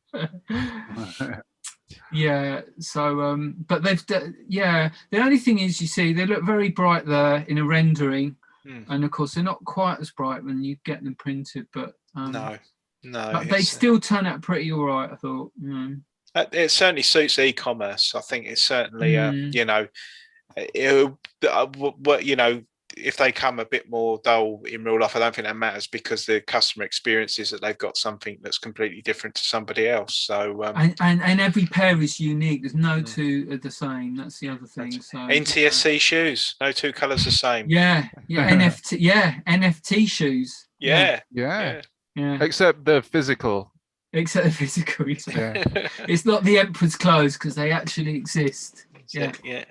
Well, we got to think of a trade name for your endeavours. I think that can open up in the disco chat and just see if anyone can think of a nice name for your endeavours. That's a good idea. A Blippy Pixels or something like that would work. I think. Yeah.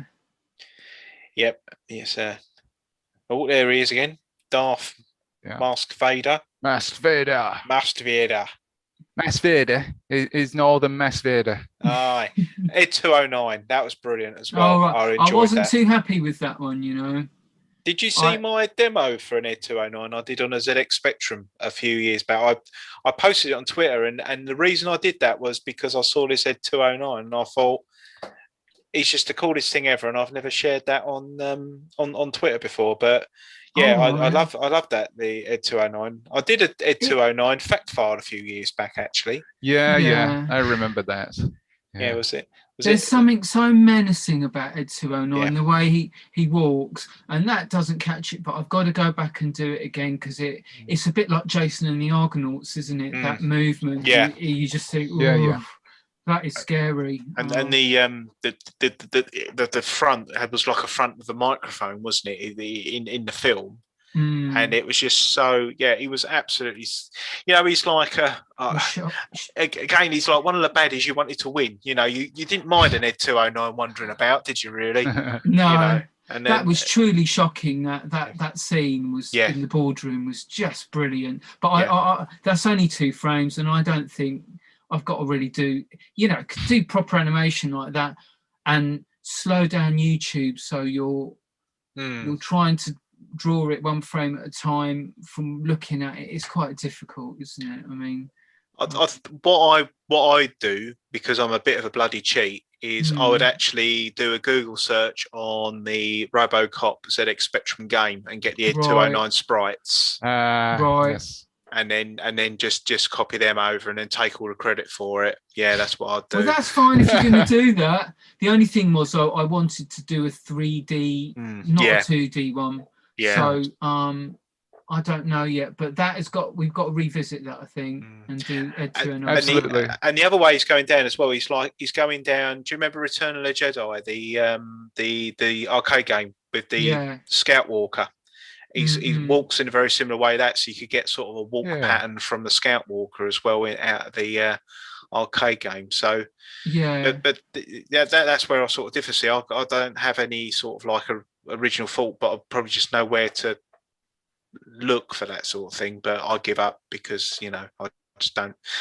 I have the ideas, but it's to see it actually working is immense. Yeah.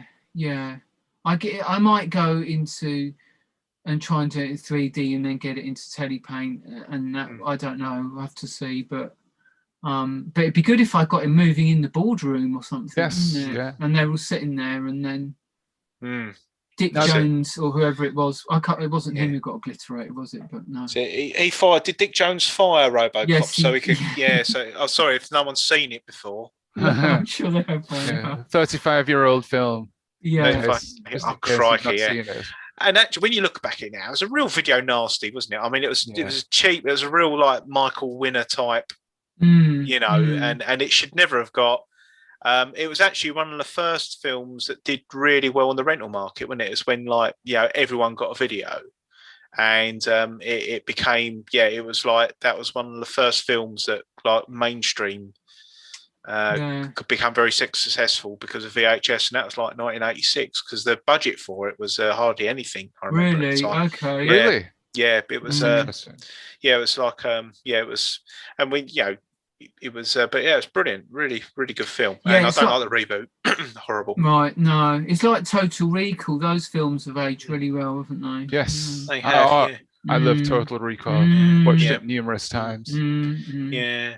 The interesting thing about Total Recall was when I did the working of it, I think Mark Kermode said this one's a lot better because it's sort of like you don't believe that Arnold Schwarzenegger is like a Joe Schmo and all that. But then I thought Mark Kermode missed the point there because the idea was that everybody knew that Arnold Schwarzenegger wasn't a Joe Schmo, and he knew he wasn't a Joe Schmo, and that's why he had to discover who he actually was. So I thought that was quite a juxtaposition to look at it from that way around. I mean, what's the story in someone who looks ordinary doing an ordinary job? But you had Arnold Schwarzenegger who could sort of like pick anyone up and snap them in half. Just working on a building site. But the guy that he was with, the short guy, was he Danny DeVito? Yeah. I just never know if it was him or not. He just looks like Danny DeVito, doesn't he? Yeah. Oh, recall. He's the rip-off version, isn't he? He's been in Die Hard as well. Die Hard 2. He's a cop in Die Hard 2 as well. But everybody thinks he's Danny DeVito, but he's not. Don't mess with your brain, pal. It ain't worth it. He's a DeVito alike. Yeah. That's who they get in when they can't get Danny DeVito. I started a teletext picture a couple of days ago, a Total Recall one, and I was going to put my head in it because of the last few weeks of my life haven't been too good, and I was going to have me. I don't know what I was going to do, but have the old me and the new me coming out of the head. With the head coming out of the lady. Or some sort of make some sort of statement. Yeah. Yeah. I like the BBC B, the function keys. You know straight away, didn't you? You got the tube down the side there. Yeah. Really good. I didn't. There's not much detail there, but the ditherings are. It's very clever. Very clever. Nice, isn't it? Very quick to do in telepaint. That dithering. Very quick. Yeah, it's just really good. And what did you use for the for the top part? Is that just separate graphics up there? Is it? No, it's the digital in Telepaint. Do it in about 2 minutes. That picture. All right. Wow. Yeah. You there's no like you know on the keyboard doing alphanumeric code. Just whack the brush across. Yeah. Done. Brilliant. Seconds. Yeah, I'll have to give this Telepaint a go. Yeah. I'll have to. I will. You're making me feel guilty now. I'll have to do this video. Well, wait. I'll tell you. Right, I mean, okay. yeah, it's no worries. No worries. Well, now I'm feeling a bit better. I will. Whenever I'll you're get ready, stuck in. it's All not right, a problem. okay. Not All a right. problem. Yeah. No rush. No Right. rush. The Teletext will be around for a long time yet. Indeed. Okay. Any others that you'd like to take a look at, guys? I'll scroll through a little bit. Look at this. This is great, this one. That flyover one. Oh, hello. What's The that? flyover. Oh, right. That's me, isn't it? Yeah. Is that you? There? That's me. Yeah. See you later. When I got my haircut after 15 years, I got the Mick Jagger haircut. That's me. Yeah. I saw my reflection in the iMac here. Oh, I see. I think I put my hands up and I'd see my reflection, so I just drew Traced over the top of it. Yeah. That's And brilliant. I think I was talking to my twin brother, and And he thought it was him. Yeah. Yeah. So it's only me. See you later. So that was what that was. Yeah. That looks to me like no comment. That is no comment. Get out of my face. Yeah. Stop filming me. Stop it. Stop it. It does quite look like me actually, because it was a reflection. Yeah. So it's sort of I can see that. Yeah, I can see the resemblance. Definitely. The cheesy grin as well. Yeah. That's and right. the eyebrows that meet in the middle. Someone called me Batfink the other day, which was nice. Batfink. Your wings cannot harm me. Yeah. Like a shield of steel. And I thought that it's right. I'm Batfink. Batfink. Yeah. Batfink. But you can't use that as a trade name. You'll get Hanna-Barbera after you. That's right. Yeah. You're more handsome than Batfink. Oh, thanks. Definitely. Dan. I'd be karate. Oh, Batfink. We can talk about that later after the stream. Yeah. Absolutely. So what I like about this technically is you've got the different sort of detail. On the front part of the picture, it's more blocky, whereas at the back, which your eye is more drawn to, it's a lot more detailed. So your eye knows instinctively which part of the image to focus on. Right. I didn't think about that when I did it. It was just because I couldn't be bothered to draw a hand accurately. So nice one. Oh, okay. Good.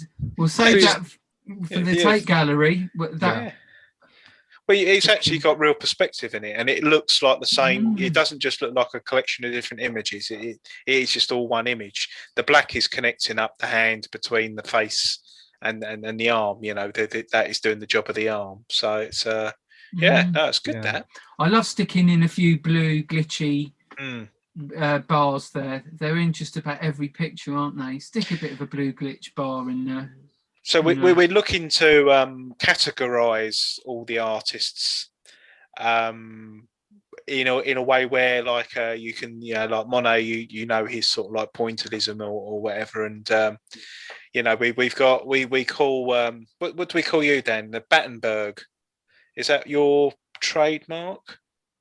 You can call me Battenberg if you like. Yeah, when we look at your artwork, we go, well, it's the Battenberg style of Dan.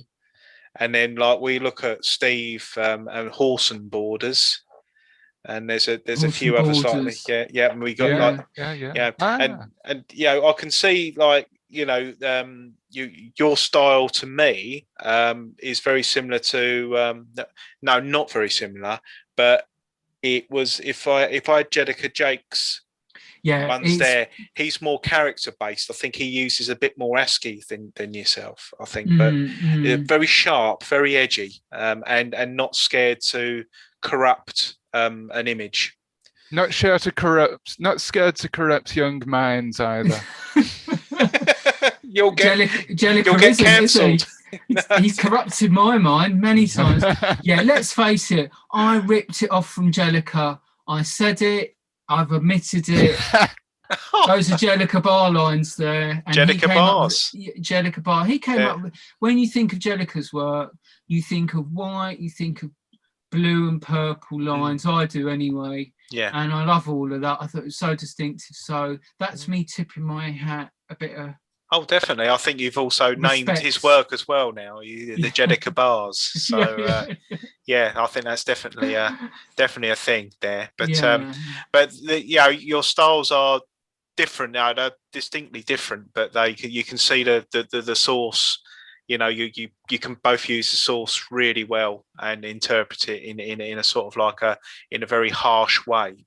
And it's really good to see. I like it. It's good. Yeah. Not that my opinion counts for anything at all, but I think good. it does. I think it does. But no, it's really good. There was another one on here that we saw, Dan.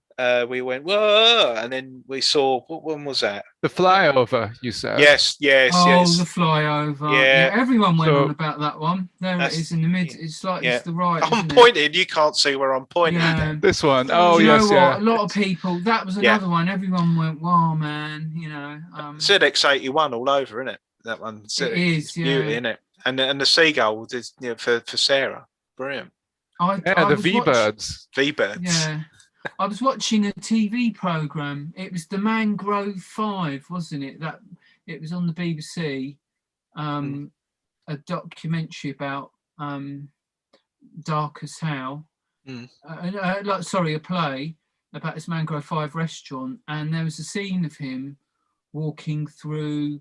It was really well done. They sort of did CGI, but it was him. It was Notting Hill in 1968, just as they were building the flyover.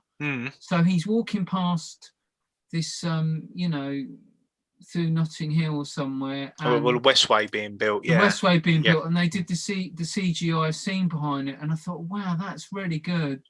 And that's where I saw it quickly, and then just thought, all right, I'm gonna just pat a flyover. So yeah.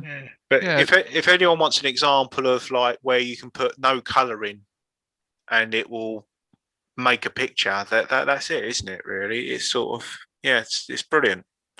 The dithering, the shading, very similar to like Sandy White's Antchester with the shading in Ant Attack or something like that. Right, 3D. right. It's just really it's good.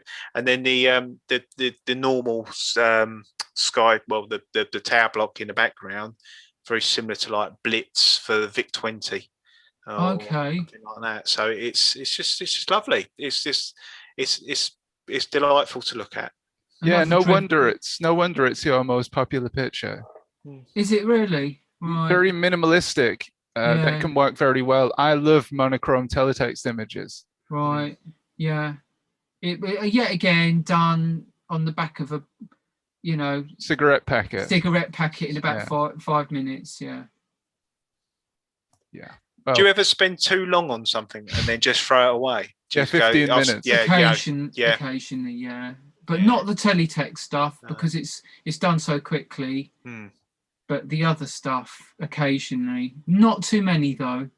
The cutting room floor must be an interesting place to look. Yeah. Yeah, because sometimes you can go that. That's it. You go too far, don't you? And then you think. That's what I like about teletext. Really, you don't get to that point. I don't anyway, because there are less pixels, so you don't fuss around as much. I don't anyway. Just that's what I love about it. It's much more immediate.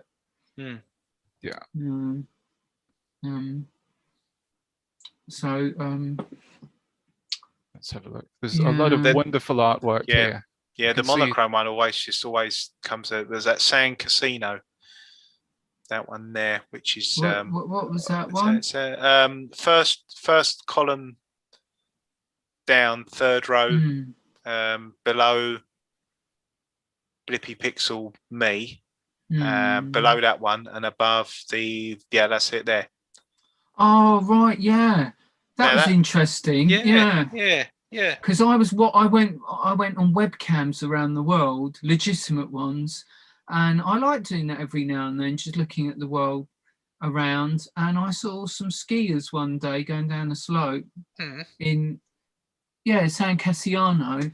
Wow. And that's what that was. Just seeing these little dots on the screen. Yeah. That's So, mad. Yeah. It's amazing where you get your inspiration from. It's That's it. Yeah. that looks like to me like a little tech toy sort of graphics on a sort of like like something like a Game Boy ripoff, like a pound shop Game Boy. Yeah. Yeah, it is very Game Boy. Yeah. Yeah, that's it. But it's so much, you can get so much on an image there, and it's Yeah, it was. I think it was seeing the dots of the skiers. Yeah. I mean, I thought, great dots. There we go. But if you squint your eyes, you do see the skiers. It's incredible. Right. And the mountain backdrop. Everyone's squinting their eyes now. Yeah. We still got more viewers than GB News, so it doesn't matter. So yeah. Unfortunately, we've lost that page because I did something stupid. Yeah. You did something stupid. Da-da-do-do. Oh yeah, by the way, ZX Guesser says, I can call you Bedenberg, and Bedenberg, when you call me, you can call me Al. Right. Except he didn't sing it, probably. Yeah. His name is Al. So we might not get that page back. You can call me ZX, and ZX when you call me, don't call me Alistair Cray. Alistair Cray, see? Cray. Yeah. Alistair Cray. Cray's going to come after you, see? See, we're going to get you now, see? It's the Yorkshire. I ain't gonna squeal go to the chair. That's my Jimmy Cagney. Excellent. I ain't gonna go to red. I'm not gonna red and scream at a chair. That's not great. bad. Angels with bad. dirty faces. What was the one? I think it was at the one. He had a brother who was he was a criminal, and his brother was a priest, and he was going to go to the chair. And he had a young lad there who really idolised this kid. And his brother said, just do one thing for me. He said, blub when you go to the chair, or otherwise this kid is going to follow your example and he'll be in the chair before you know it. And he goes, no, I won't. And the very last scene, he goes, get off me. And he starts panicking and crying and all that. And it's not Angels with Dirty Faces, but it's a really good film. But I've just given the ending away now, obviously. Yeah, Oh no! I was looking forward to watching that. James Cagney. Yeah. Or was it Stuart Granger? Jimmy Cagney. James Cagney. Yeah, that's it. You dirty rat. It's not bad. It's not bad. Thank you. Yeah. Anyway, that's the end of film night. We'll get back on the old Teletext now. Yes. See, we'll get back on the Teletext now. See.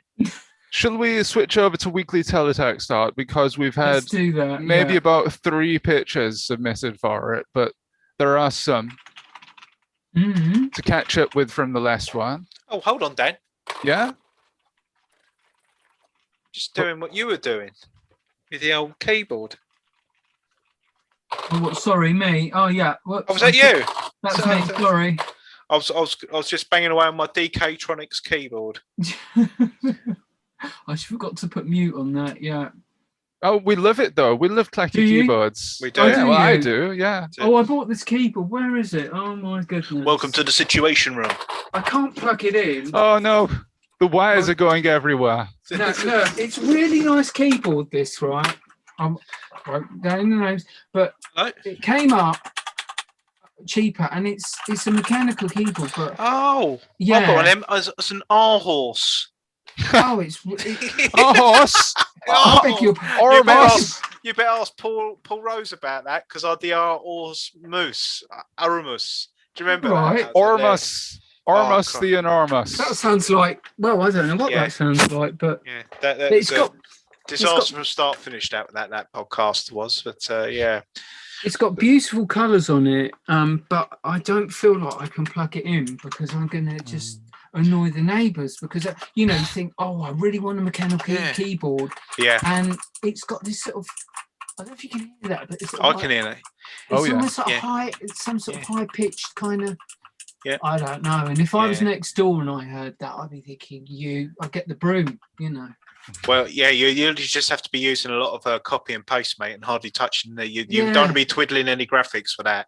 No, so it'd be like a Morse coder and bloody on cocaine. If anyone wants to buy that back off me for £26, then they're more than welcome. Right? Yeah, no, I've got there's something come up on my Twitter. Some guy bought the caps, different colour caps. He made his one very similar to your keyboard. Made it look like an Amstrad, with blue caps and things like that. Yeah. So I'd love a. Someone needs to do a BBC Micro one. Oh, with the red function keys. That's all you need to do, and make the red function keycaps, and you could retire. Basically, yeah. Someone's got for the 40th anniversary this year. Are you listening to me out there in Acorn Land? If you're watching this, we want to see someone come up with a Bluetooth BBC Micro 40th anniversary keyboard. If anyone's up to it, okay. The gauntlet has been chucked down. We haven't got much time. We don't mean gauntlet. Oh. So So as it's the 40th year this year. Expect some exciting teletext things to happen later this year is all I'm saying, but we won't say any more. Oh, right. That's interesting. All the stops are going to be pulled out. Yeah. Intriguing. Yes. Very intriguing. Here we go. I've got the picture of the keyboard here. It was from at Rufus Beard 7. Yeah. Can you see that? Oh, right. Yes. Yeah. Oh, yes, that looks very clicky. Yes, it is. Isn't it? What I'll do, I'll retweet that to on that other call. My love-hate relationship with Twitter. But I know. Just retweeted that. There you go. But but it's really good. I really like the keycaps idea and things like that. And your one, you can do that when you've fallen out of your next door neighbours. Oh, that looks great, doesn't it? That really looks good. I shouldn't say it, but I always thought the Amstrad keyboard was the best one. Yes. Sorry, everyone. Sorry. Yes. I did actually. I'm really sorry. If you read my comments in there, I think I more or less fess up to the similar sort of thing. Yeah. But and the other one was the Enterprise, wasn't it? Yes, the Enterprise. Yeah, with the old funky joystick in the corner. That's it. I always I used to smoke, and I always think that if I still smoke now and I needed some extra tobacco, I'll turn that keyboard upside down. And then I could just make a roll up. I could just do a nice dry roll up out of that. What needs must, Dan? Sorry. But if you're an ex-smoker who used to smoke roll-ups, then you'd know exactly what I'm talking about. Do you like the red button in the corner there? It says panic rather than escape. Did it? Yeah. That's Oh, yes. I do, yeah. Oh, yeah. Panic. Very useful. So you could have that and drop that down where you live, and that'd be panic on the streets of London. Yes, it would be, yes. It could... Yes. with your shoes. Indeed. Did Dan warn you it'll get like this? Sorry. No, I know. I've been here before. Yes, you need to more worry about me than the other way around. Right, excellent. He's got a clear key up there as well for the delete next to the delete. Yeah, I don't know what it is, strange, yeah. But the big mistake with that keyboard, it's only got a half height enter key, and I can't do that. Yeah. I cannot do that. It says return as well. Oh yeah, he's got the pipe and the backslash up there, isn't he? Yeah. So it's is that a British thing to have an L-shaped enter key? I think it is. Yeah. Right. Yeah. So, they have that. Schneider. Have we still got any American viewers on the on the thing? So I'd be interested to know whether they miss. Would they have liked an L-shaped enter key instead of an oblong return key on their keyboards? I don't know whether it's definitely one for a poll, isn't it? Yeah. When I opened up my ZX Spectrum Plus for Christmas one year, I was always amazed by the L-shaped enter key on it. And, right. Yeah. And I'd only press the bottom part. I'd never press the top part, and it did sort of sink at the top. I don't know whether that was just like a characteristic, but it was always struck me as an odd thing that L shape on a Spectrum. Yeah. Just a whisk assessment. Yes. Okay. Yeah. Tell. So what's going on here with the weekly What was the parameters this time? Well, this is from a long time ago, but posted only last week Mm. because that was the first chance I got. It is William indeed Connolly. Is it mine. Billy? Yes. Night plus whisk was an old prompt, and Right. I'd been working on it for a bit, so I decided to post it. So you've And got Sir Sir Billy Knight. Connolly, yeah, Yeah. and he's holding a A whisk. whisk, and he's having a whisk assessment. Yeah, a whisk We assessment. jobbies. Are we Yes. jobby? Aye. Oh, have you ever Aye. noticed? Oh. Oh. And that's Fuck it, actually Bill, yeah. that's someone you can actually do an impression of without actually having to say who they are when you, because we're going back to Chris Tarrant, aren't we? So That's yeah, it. Billy Connolly. You don't have to go. Oh, it's Billy Connolly here. No, it's not. You It's go. Oh, it's Sean Connery, is it? Sean Connery, yes. And he's got the nose there. We were talking about noses earlier, Yes. weren't we? You know. Yep, with the down few arrow. pixels. Yep, the down arrow, but it works. It Yes, does. yeah, It does. yeah. It does. That's one yeah. way to do it. One And way a to do it. good use of the dithering on the beard there. Would you say? Yeah. You know. Good spot, and dithering on the side of the neck there to give him a bit of That's right. Yeah. bit of depth. Definition. Yeah. Yeah. Couldn't get any magenta in there though in this No. picture. Then I'm very disappointed. Well, I could have easily, but it's a shame. I should go back and redo it now. I'll delete this tweet. It's Joe, that's Keith Lemon holding a light bulb. There Yeah, you go. if you I'm gonna change put some my of the colours- disingenuous hat on. If you change some of the colors, it could easily be. Eesh. But a good likeness, I would say. Yeah, very good. Diddlin'. And with that, time to move on to the next weekly teletext art picture that we have. And it's by Fidian Genial. Hello, Mohammed. Fidian Genial. Oh, very good. It's a man with a pot on his head. That's very striking, isn't it? Wow. Is that a lot out of Temco or something? Well- Well, you've got palm trees in the background. It Yes. is Komeng. Yes, it is. Yes. Komeng, an Indonesian well-known comedian with his corny pun lines and prank spots. Ah, Lately, his photo was a cookie pot seen on Indonesia Lawak Club TV show. And that's been Right. trending on Twitter and Facebook. So he is the Vice City-ish avatar of Komeng Panchi. Right. Okay. It is very Vice City, isn't it? yes. Very Vice City, yeah. There's definitely the pink and the suit. Vice City, yeah. He's got palm trees growing out of his head. Yeah. Yes. Like Tommy Cooper. A little bit, yeah. Yeah. It's a fez. So, His pot, yeah. that's really good. But very striking. Yes, we like the 80s colours there. Yeah, this has got a lot of magenta in it, Carl. Yes. Yes. Yeah, very magenta. He's like the Colonel Sanders of Asia. So Colonel Sanders wore KFC buckets on his head, did he? I've told you about my Colonel Sanders confession, haven't I? Oh, what did he say? Have you had chicken tonight? No, no. Whenever I looked at the KFC logo of Colonel Sanders, you know he's got that bootlace tie. But I'm 45 now. At the age of 39, I realised that wasn't a body. I thought it was a joke caricature head. Oh. Did you? Oh, blimey. Yeah, What sorry, a mate. realisation. I know. I always just That thought must it have was freaked like you out. yeah, I just thought it's like when you look at the Colonel Sanders now, you'll see. Well, you might see what I mean, you know. But Yeah. without the aid of any life-altering products, yeah, that's what I saw all my life. Right. So yeah, Funny when you get to a certain age and then you see things differently, isn't it? yeah, you just unsee the magic, don't you? You don't see the magic. You unsee the magic. You see the truth. Yeah. Yeah, it's not so good, but yeah, no, it was one of them. I'm going to find my light. Now. Oh, here we go. Yeah. So there you go. See that now in the 1980s one, you didn't have the penny.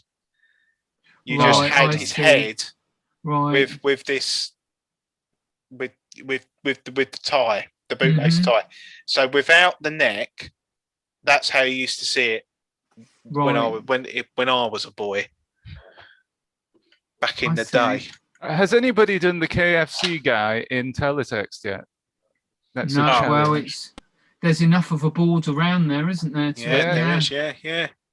I'm wondering if the big K would come along and have a bit of a pop. But did you know that they developed a 10-legged chicken at KFC now? Still trying to catch it.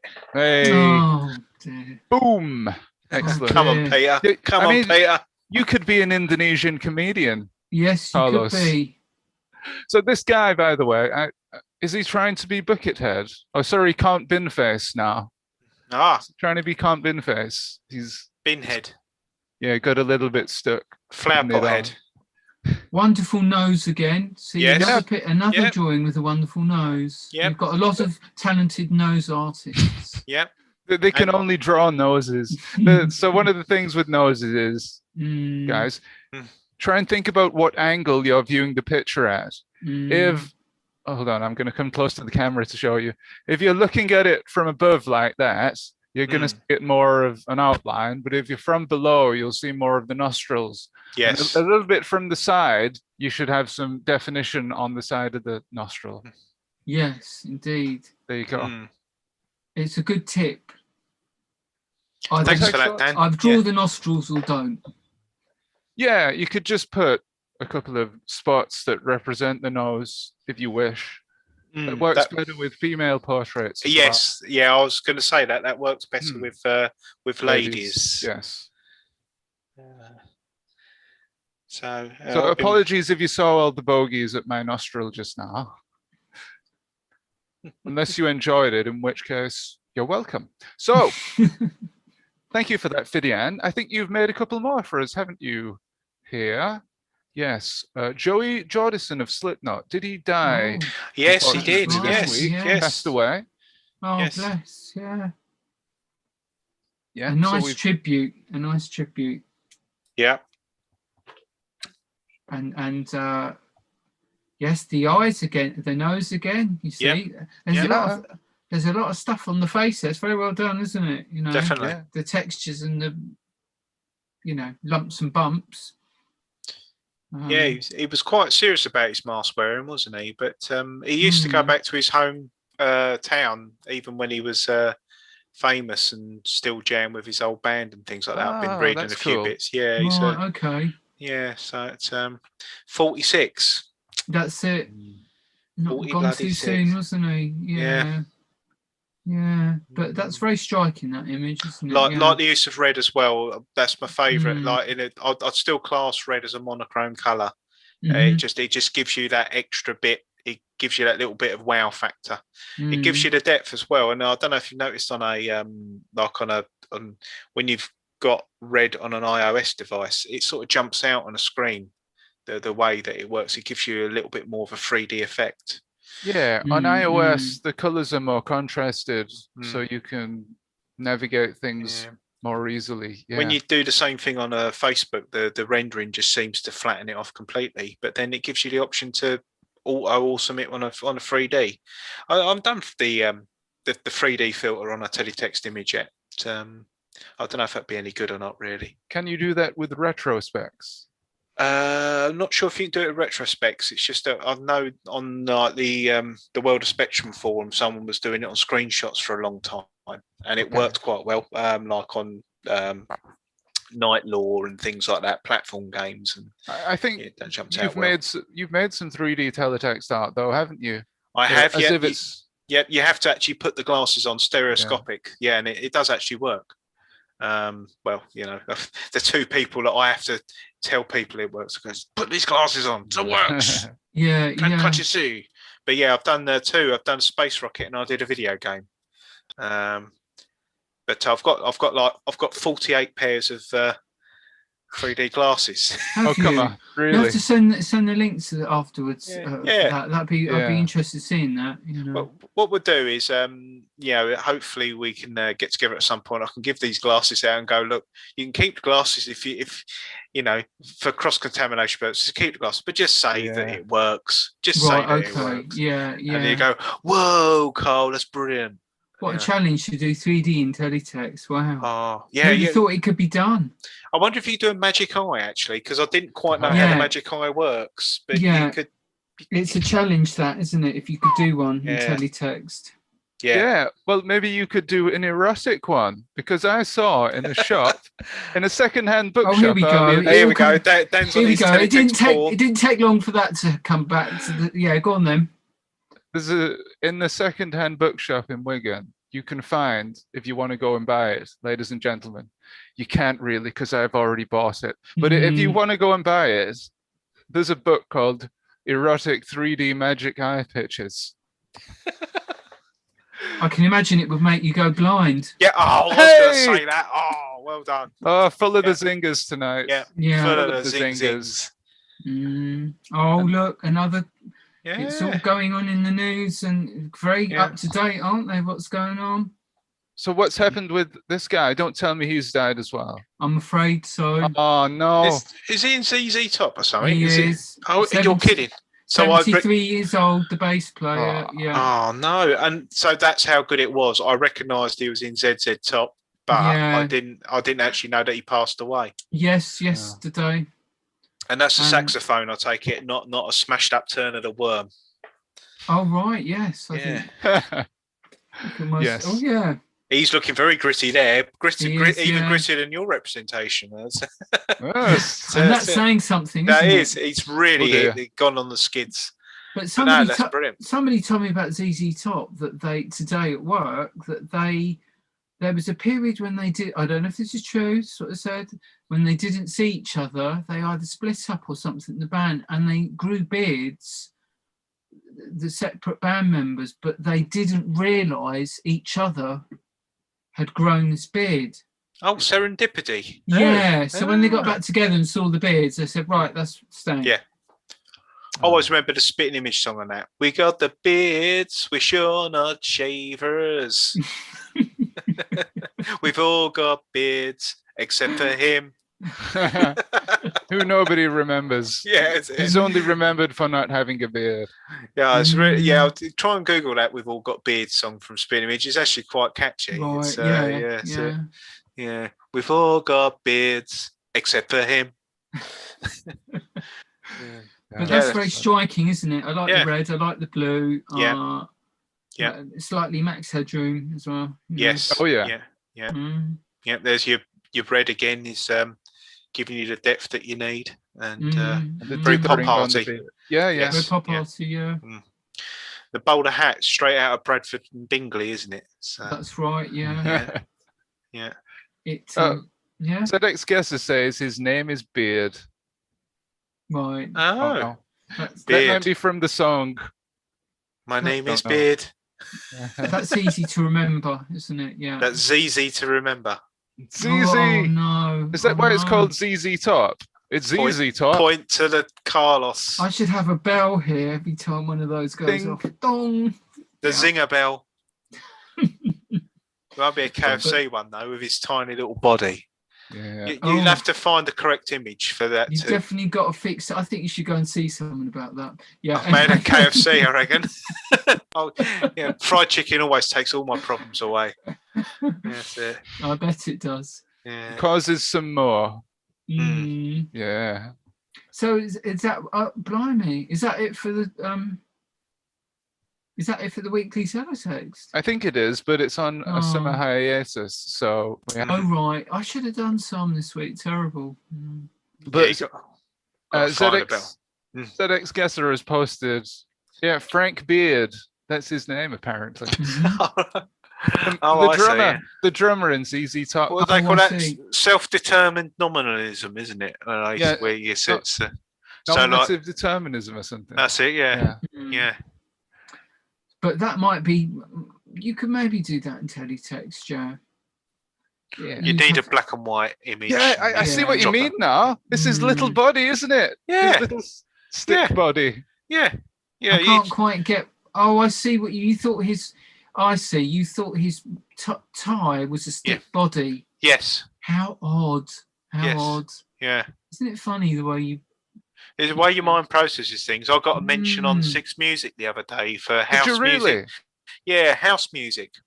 Lauren Laverne's house music, and I sent it in, and my printer, when it prints off my mileage returns, sounds like Holt's Mars, the planet of the Yeah. war.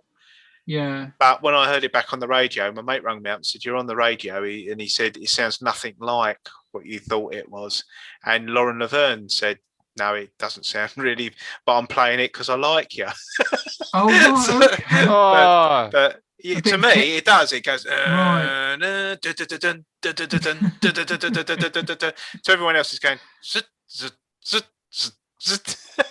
Well, So it'd be yeah, interesting to know if anybody sees a little body in there at the moment, or what a is tie. that is right. Come on, Discord, help me out here. Mm, That is definitely a body in it. That's a comedy body. yeah. yes, You're As I very say- as I kind. say, You're I have both got- very kind. I have got a number of someone that you can speak to after the show if you have to. It's fine. I'm gonna just do an image search on the old KFC. Is KFC. that not the old logo? No, well that's sort of Oh. a revamped one. You see, when they old KFC logo, KFC logo. Hold on. Is this? There you go. Is this What? going to crystallize things a bit more? Right. Oh no, yeah. Now I can see what you mean there. Okay. You're not as disturbed as I thought you were when we first started talking. Are you sure about that? Only slightly. There I you can go. see what you mean. Yeah. All right. Thank Fair you. enough. Without the shoulders, Yeah, it can. It I just can. I just thought that Like it it's was. about to run away. Oh, even on this one, Or a chicken with 10 legs. yes. Now you come to mention it, isn't it? If you, yeah. I There you see. go. Right. Yeah. Yeah. Okay. I just thought it was like a 1950s caricature. Yeah. You know, and so That's all right. I don't think you're strange anymore now. You're okay. oh the mystique is gone. But yeah, that's good. So what is the yeah, no, that's good. Thanks to everybody who sort of like tweeted and said hello on Twitter. Ping bits well, and bobs. All right. Peter KVT says, I used to see the little body on the kernel, so you're not alone. There, Thank you, Carl. Peter. Yeah. I think beg your it's- pardon. I think it's only gifted people that see that, Dan. Yeah. Well, what do you mean by gifted? Well, you know, like mega clever people like Oh, Peter. Like, yeah, like Carlos. So, Alistair says, yeah, the little body is a thing. But yeah, by gifted, Right. you mean Yeah. super talented. Oh, absolutely. Yeah. Lucky to see anybody on a kernel at my age now. But anyway. That's it. But yeah, they give you that tub of beans. I mean, does anyone eat the beans? I don't know. I once got some beans because they said, would you like some beans for an extra 30 pence? And I said, okay. And then I ate a few of them. Oh, there you go. Well worth the 30 pence. I ate the Colonel's beans, So Right. he blew his But- beans everywhere. but only a few. Mm. Oh, well, so, Well, the Well, night's young still, isn't it? well, yes, definitely. What you got there then? He's lying. That's a Jimmy Nail song, isn't it? yeah, he's lying. Well, does it this way? Ain't no dad, it's plain to see. A woman's IQ's no Oh, good, good for me. Well, that's what he sings. Or a woman like you, I don't know. Anyway, Yeah, So- he does say that. yes. So are we going to be? Is this a hiatus from the? Oh, look at that! That's brilliant. isn't it? Yes. Oh, that's very good. That isn't it? So yeah, we're looking to interview the masters of teletext, and you're number one in the series, Yeah, well, Mr. Blip. anybody watching this Okay. show live will notice that I forgot to name the show, but it was supposed to be called the Teletext Masters #1, Pixelblip. So you are the first to be inducted into the Teletext Sofa Club Hall of Fame. What do you What think? What do you think about that? An absolute honour. I'd have cleaned up if I'd have known that was going to be the case. Oh well. Oh no, congratulations! That's Oh well. yeah. What an honour. What an honour. There you go.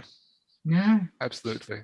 It's if only we could have interviewed Vincent van Gogh, but we didn't. Well, we've got the next best thing. Yeah. I bought him a pint, but he says, "All right, I've got one here." He's a walking Dear. bank of jokes. I'm a ding.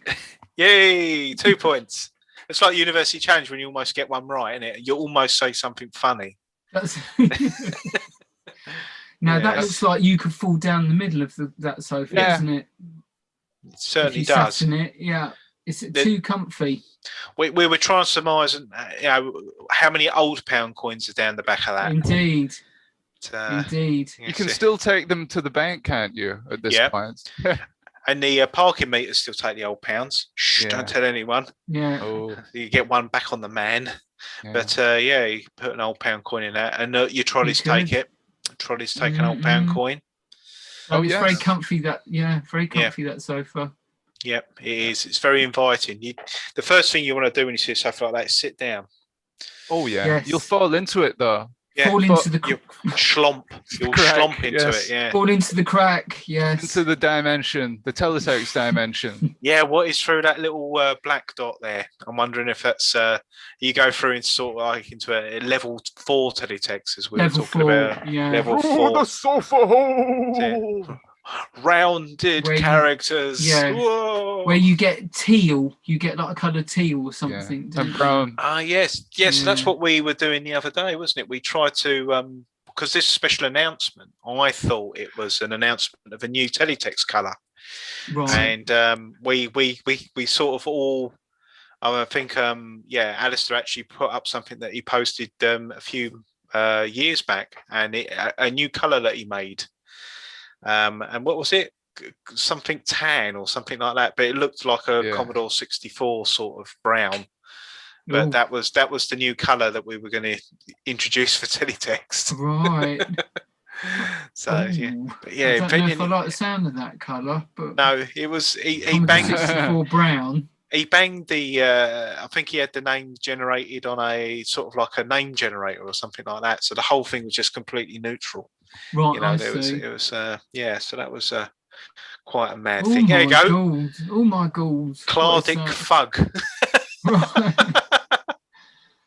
Well, I don't know what to say about It's that. like a grey, isn't it? It is. It's actually like my walls. It's very foreign to me. I Mm. can't. So have you Line- have you had much dalliance with anything above a level 2? Oh no! No? Oh no! You're not getting me to touch that level 2. Okay. No. Although I did promise I'd do an animation a few weeks ago, didn't I? In it, Yes. just to try one. I might dabble with it, but I don't want to start getting addicted to that. More colours. Yeah. Just say no. Just say mate. no. Just say no. So I know Say to no to the orange. advanced Yeah. colours. Yeah. Say no to the clut. Yeah. There's something, it's sacrilege to me. I'm sorry, Yes. but then again, animating stuff is as well, isn't it? Really. So we didn't have fast animations back then, did we? So Yeah. It's realistic. It's time sensitive, time period sensitive. So it's that time of day, ladies and gentlemen, when we resort to the weekly teletext art, The weekly vandalism. collaborative art. Right. Yeah. The weekly vandalism of what is known Yeah. as. here we go Yeah. then. Well, So- if I switch over to today's picture, I wonder if anybody has started work on it already. So let's have a look. Let's see what's happened. Big old V bird. Oh, Oh. somebody's put yo. We might as Yo. well go home. Yo. Why? Yeah. Why?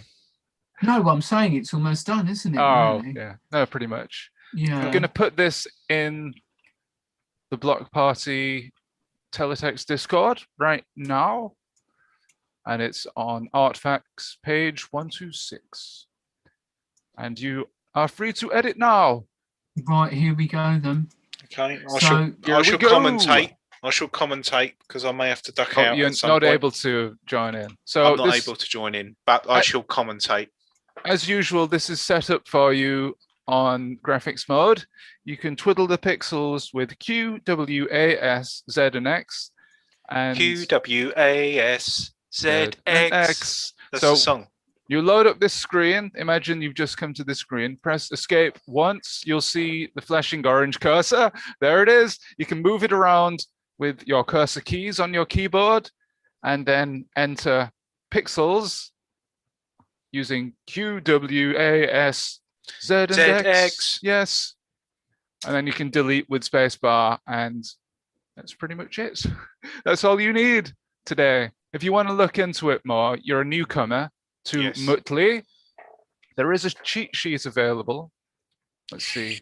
If you zoom out, there's a cheat sheet down here, but we're not going to go into that tonight. Welcome to the cheat sheet. Welcome to the cheat sheet. Welcome to the cheat sheet. What's that called? What That's the Wonder Stuff. Ah, right. Right, let's have a look. This does take a little while to get used to if you've not used it. I'm just trying to bring up the Absolutely. link, Dan. Where do we It is I could- in the Block Party Discord. Okay, all right, let's have a look. It'd be interesting to know how many people are you know. I think, yeah, everybody's in the Discord. I think everybody's moved away from the YouTube chat. If you're watching this live on the playback, you'll notice that there haven't been any comments. That's because we've all switched over to Discord. Okay. I'm going to go on YouTube now. Just to pee everybody off, yes.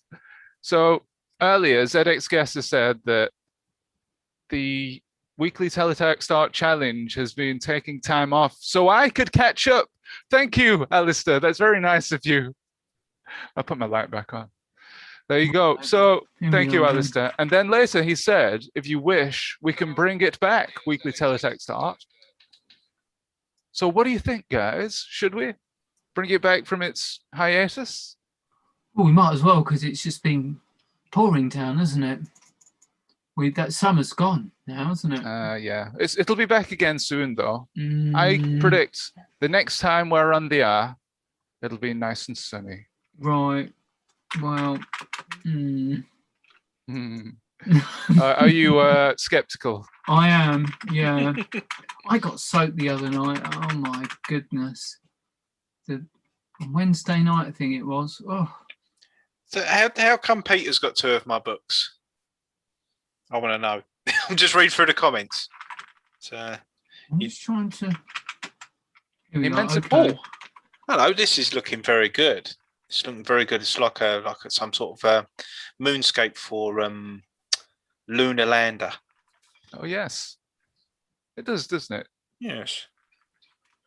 I'm tempted to do a Blippy Pixel Tower here.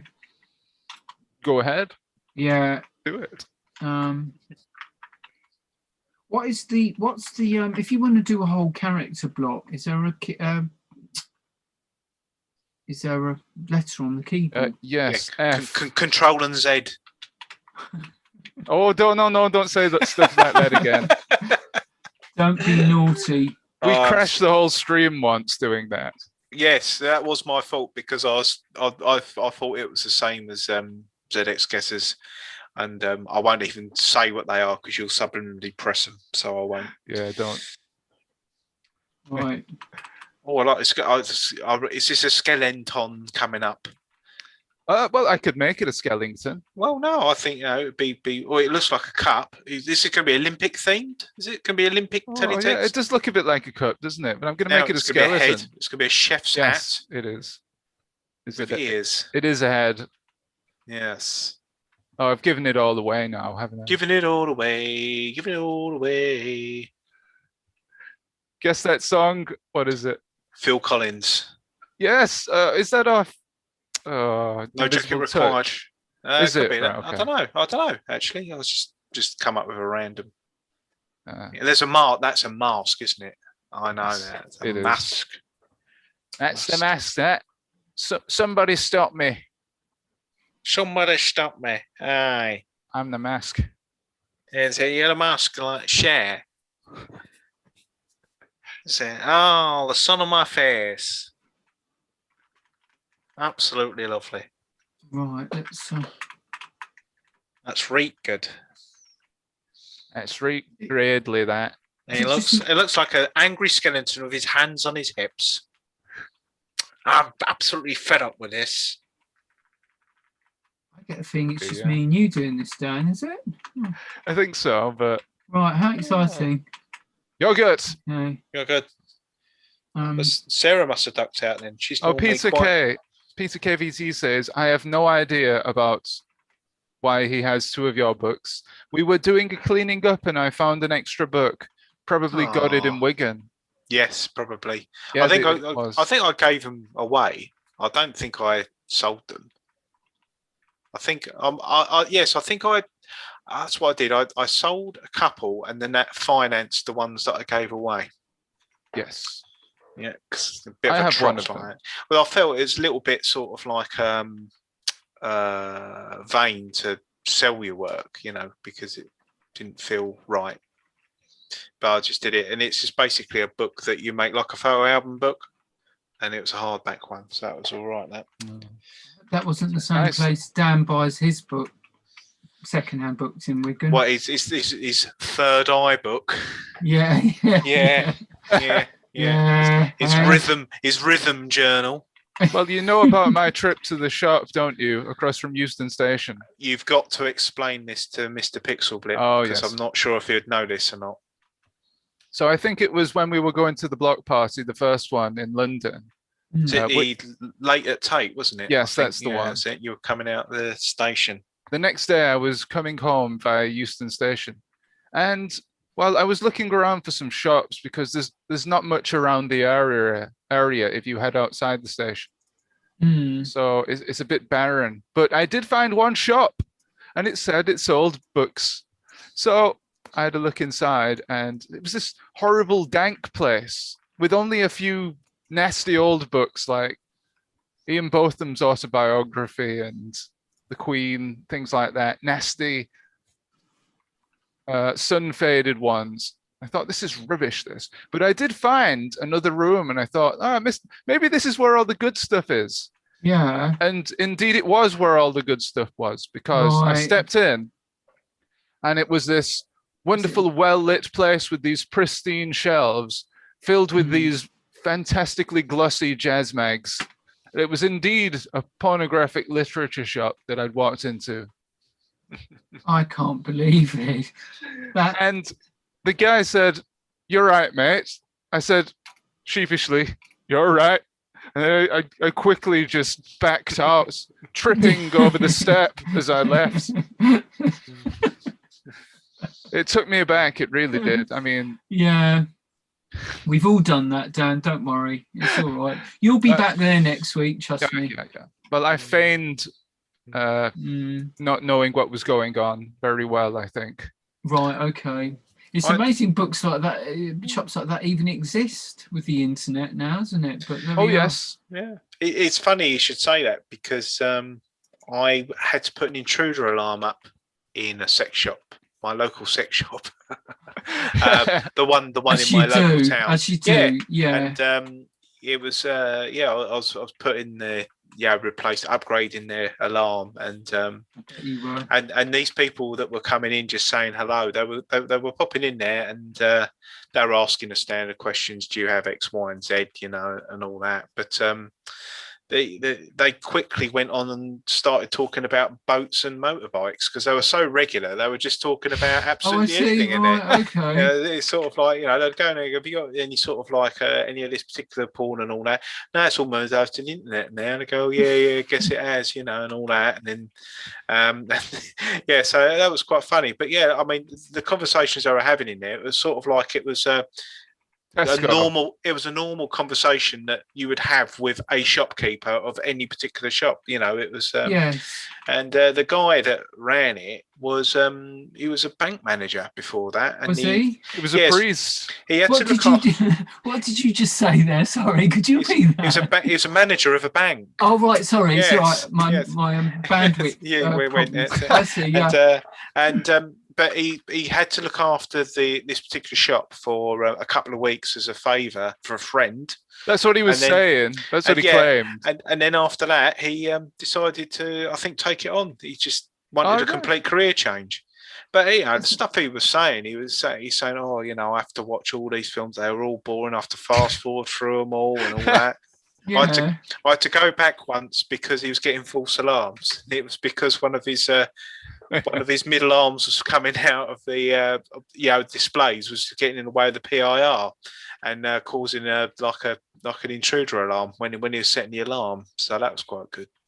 But, Blimey. yeah, so there you go. It's nice of the bank manager to give his friend a helping hand, isn't it? Is it? Well, he's never close for lunch, I guess. But yeah, he's. He sounds like that bloke in the shop that Mr. Ben used to go to, almost, doesn't he? I'm wondering it. Like at the moment I turned my back and gone right, the install's done. Like the whole shop changed into something else, and it's just like she's just like messing with me, like some initiation. Yeah. But yeah, no, I had a trainee with me, and he actually couldn't do the install because he was under 18 at the time. So yeah, they were dead serious. I said no.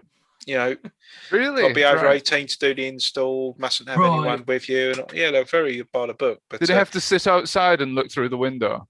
Well, yeah, it was a vanity. So I was putting the alarm up in this vanity bit. Like so, it's so you can go in, but you mustn't be able to see indoors from outdoors. Right.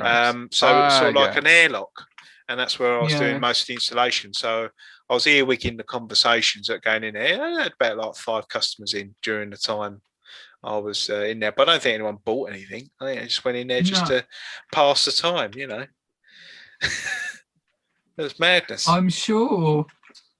Well, yeah. But he said the biggest problem he gets is schoolgirls going past pushing their mates in. For a laugh, they go, "Oh, can you go?" And they push their mates in and all that. And he says that's a nightmare because if he ever gets caught, it gets shut down. I see. Right. Yeah, so it's a nightmare. So, but I guess those sex shop workers have seen everything though, so nothing phases them. If you want to know who's seen everything, you want to ask a lady who works in a boutique. God, they've seen everything. Some of the conversations I was servicing an alarm in Mayfair, and these 2 ladies were talking to each other about where they had worked, and but like they work in these places, and like men would just go in and start putting the clothes on and going in the changing rooms and things like that, and some of the things they got up to. Oh my god! Yeah. Anyway, that's not teletext, is it? Anyway, no. But, sorry. Well, we've got to pull in the viewers somehow, haven't we? Well, so, yeah. I think have we gone up? Talk about desperate. Well, honestly, we've gone. I've lost one. Oh, we're down at 7.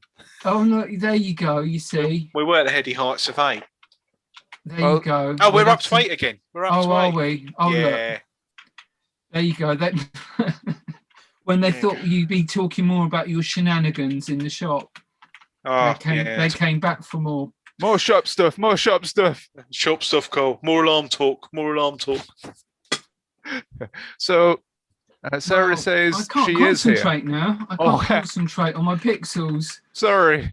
Well, I know. Sarah's here. Yes. Hello, Sarah. She's doing the puddles at the bottom, and Peter has posted a picture of Muttley on top of, what is that? On top of a radio. On top of a radio of some sort. Tape library. Let's take a quick look at that. Hold on. Oh. We'll put it on the stream for you. You're going to run out of tabs. Oh, look, there we are.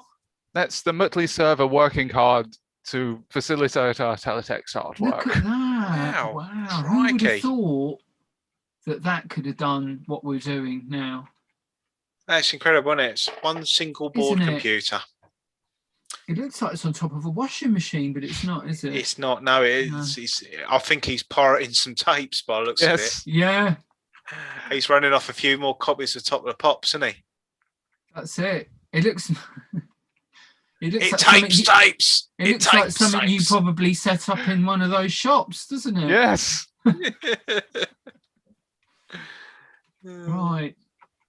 Right, back to the artwork, I think. Yes. Fantastic. Well, now the subject matter's changed, I can't help feeling, but that's what happens when we're doing this, to want to work the subject matter into the picture. Well, go ahead. This is a sublime thing, yeah. It might get us in is he flicking the bird? Is this Bob Ross flicking the bird again, Dan? Of course. It might, no. He's That's flipping a the happy V-bird. accident, wasn't it? That was a happy accident. We don't make mistakes. We have happy accidents. I don't know the anatomy of skeletons very well. It's been a while since I've drawn them. Now that's where you do need Jellicoe. He can do a skeleton like that. He's your skeleton man. Well, I'm going to draw him wearing a Jellicoe is, t-shirt. yeah. Yeah. Jellicoe's He's- very good at skeletons. Yeah. Skeletons. Yeah. Jellington. Jellingtons, yeah. It's a Jellington. Yeah. Jellington boots.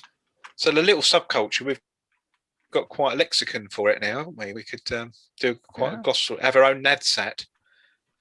That's it. Ooh, I like my king not seen from, not seen that combination for a long time. The old cyan and yellow. Yeah. I think it was because I accidentally pressed the key on the keyboard, and there we looks are. good. We like a few accidents, don't we? Those happy accidents. Happy accidents. That's it. One of those happy accidents. Yes, I'm trying to draw sort of they're your planet trees. here. You can have as many branches as you like on them. They're your animals. They can do whatever they like. Exactly. I'm trying to draw. Oops. Oh. I'm trying. No, I He's know. glitching it. No, I press know. insert. Oh no. Oh no. Oh dear. What's happened there? There we are. Crikey, he really means it. Look, he's flicked that middle finger right over. That's a European one. Oh. Isn't it? That's a European FU. They go like that, didn't they? Yeah, like that. Right, yeah. But will YouTube ever go at me for doing that? I don't know. I don't think so. Because we're in the UK. Oh, I think there's a V-bird. Yeah, wonder who's doing that. It's me. That would more look like Ho Season's bird. You know, the Ho Season's one. They had a bit more. Oh, hello. I'm trying to. It's a bat. It's a bat. Oh yeah, bat. It's a V-bat. V-bat. V-bird. V-bit. V-bat. Oh, So Peter says accidents equals ascidents. Oh, Get it? very good. Accidents. Very good. Yeah. We like that. Yeah, should that's go good. In the dictionary. He's just That on the has streak, isn't he? He's just gold every time he He is. contributes. He is. Now that's. I looking reckon- A bit, I reckon he's at home and he's got like a team of script writers there. yes. And they're just working away like they do at Fringe, you know, where it used to take like 20 people to write one episode. Yes. And I reckon it's like, you know, well, that's the amount of effort we put into these broadcasts, really. That's So- the planning to this one started in late February. Yeah. What am I doing to this picture? It's like, oh my god. It looked like a rifle for a bit. It looks quite that accident there. There's oh, what's that? What have I done there now? Oh look, I've given him a vest, and I don't know how You've glitched him. You've glitched his. I didn't mean to do that to the skeleton, but it's there now. Whether we're going to leave it there, I don't know. We've left your mark there. That's I have, yeah. Yeah, that is. It's very That's good. a proper blippy glitch there, isn't it? Without even trying. Just pressing the wrong keys on the keyboard. You're dropping the old glitch bombs.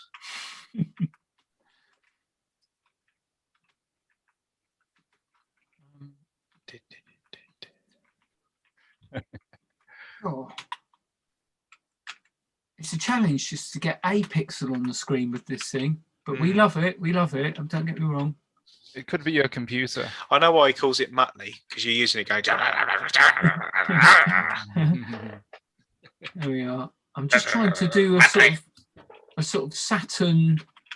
Oh yeah. Like planet of some sort, you know. Planetary. What? Saturn V. How did I know you were going to We start were the singing? greatest I've stayed on the morning sun. Houston is calling me to planet Earth.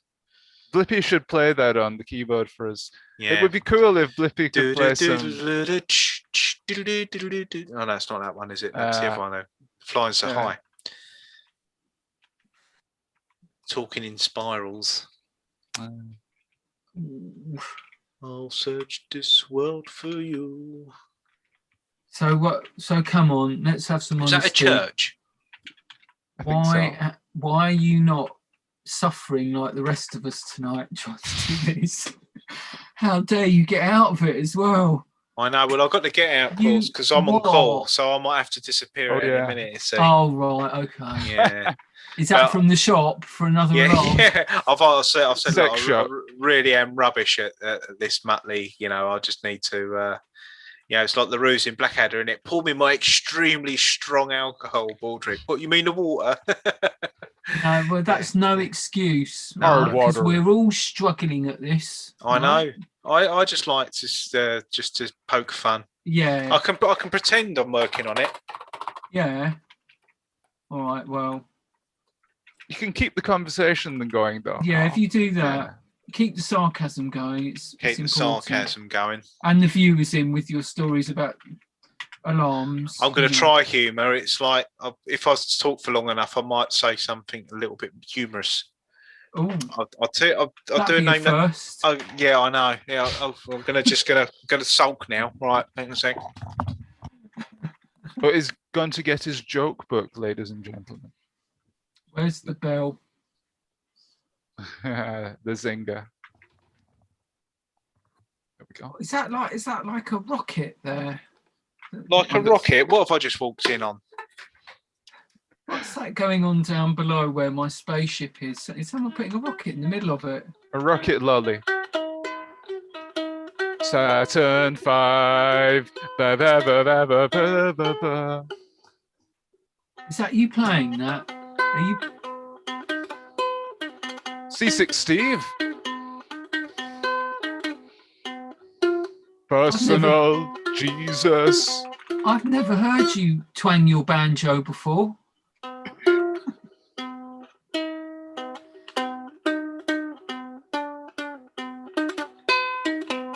It's Yeah, I can't. blimey. That's It's it's a deliverance, little guitar. isn't it? It's deliverance. It's a little guitar. Is it a Right. guitar as opposed to a uke? It's a mini tar. It's a 4-stringed little guitar. Ah. You should join Mumford and Sons playing like that, shouldn't you? Well, I could if I could remember what I was doing, but it's because I picked it up the other day and I did this. Your own personal Jesus. Sounds almost sort of Eastern, doesn't it? Really? Like, Yeah, yeah. Wow. It's very meditative. Thank you very much. Yeah, I like that. You should do your own YouTube channel with that, just that on a loop. What I wanted to watch do was do the get the teletext. You know, Mhm. like actually doing the pages, and then just stream it on my Twitchy channel. Like a Tony Hart thing, sort of thing. Well, just like pages from CFAX, and you just have some music going to it. Yeah, But I'm yeah. not sure because at the She's- moment I tried doing it on OBS, and you Yeah. have to manually bring the pages up, and I can't be there doing that. That Right. just takes so long. Do you think, would you tune your banjo before you did it, your 4-string, or would you just leave it like that, do you think? Well, I did a ZX Spectrum loading once. I think that went.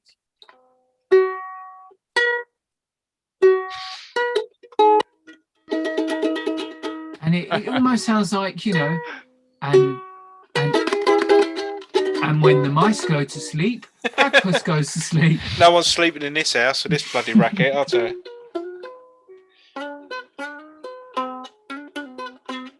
Yeah. Now you're almost there, aren't you, with that? Oh, that's better. That's it.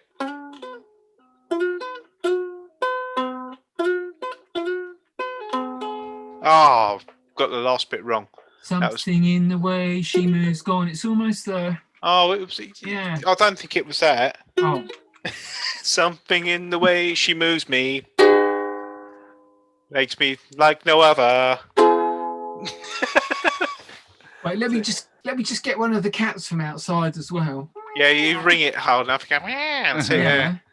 No, I'm So- impressed. I'm Yeah. impressed. Yeah. You certainly know how to pluck your banjo, don't you? I didn't No, realise that. I pick my moments. So we got You're a man of many talents. That's it. You are. That's it. Hidden talents. Hidden talent. They're still hidden. Still can't find them.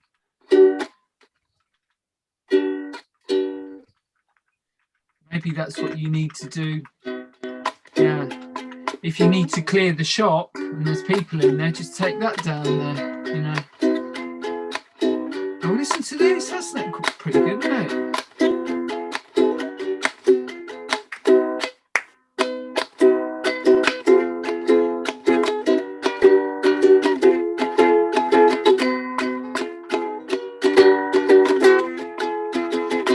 From a sweet sugar from a honey. Yes, Yeah. it is, isn't it? 3 It chords. almost That's is. all I know. All right. Well, Introducing C. Introducing the other one. that's all you ever And need. the other one. Isn't and that the all other you ever? But that's all you ever need, though. 3 chords, isn't it? Yes. And there's A minor. Right. So there's 3 A's there. Mm. That's that. And they use that in White Christmas. Where you go where treetops glisten, something like that. And children listen. And then the other bit is all the other bits. Yeah. That's And it. everything else. And everything else is on here somewhere. Yeah. Well, then maybe the next time we do it, I've got my mini keyboard here, and we can have a little jam together. 3 chords, all right? While we're doing teletext at the same I used to time. be able to do the bubble thing, All right. but I can't now. Mm. Yeah, do you go do. I couldn't never do it. And then the Father Ted theme I used to be able to do. Can't do that either. The good one on it was Cornell 74-75. I still can't do that one either. Oh, well, you're a man of many talents, aren't you? Yeah, I can not play a lot of songs. Well, you can get by with that, though, I'm sure. What was that you noise? know. That sounded like a Commodore 64 going. Who? Where? Dan, he's got a cheeky grin. Have you been playing any music? No. What's that? Are you plucking your banjo, Dan? It's because it's Banjalele. I hope not. Oh, look. He's got his guitar. It's a proper multimedia experience tonight, isn't it? You know? Oh, look. Oh, hello. Is that a Casio? It's a Yamaha. We can't Yamaha. see below there. What on earth's going on below the... He's playing with his organ. There you go. Skulls, look, he's- bones, oh, right, V-birds. okay. Help me.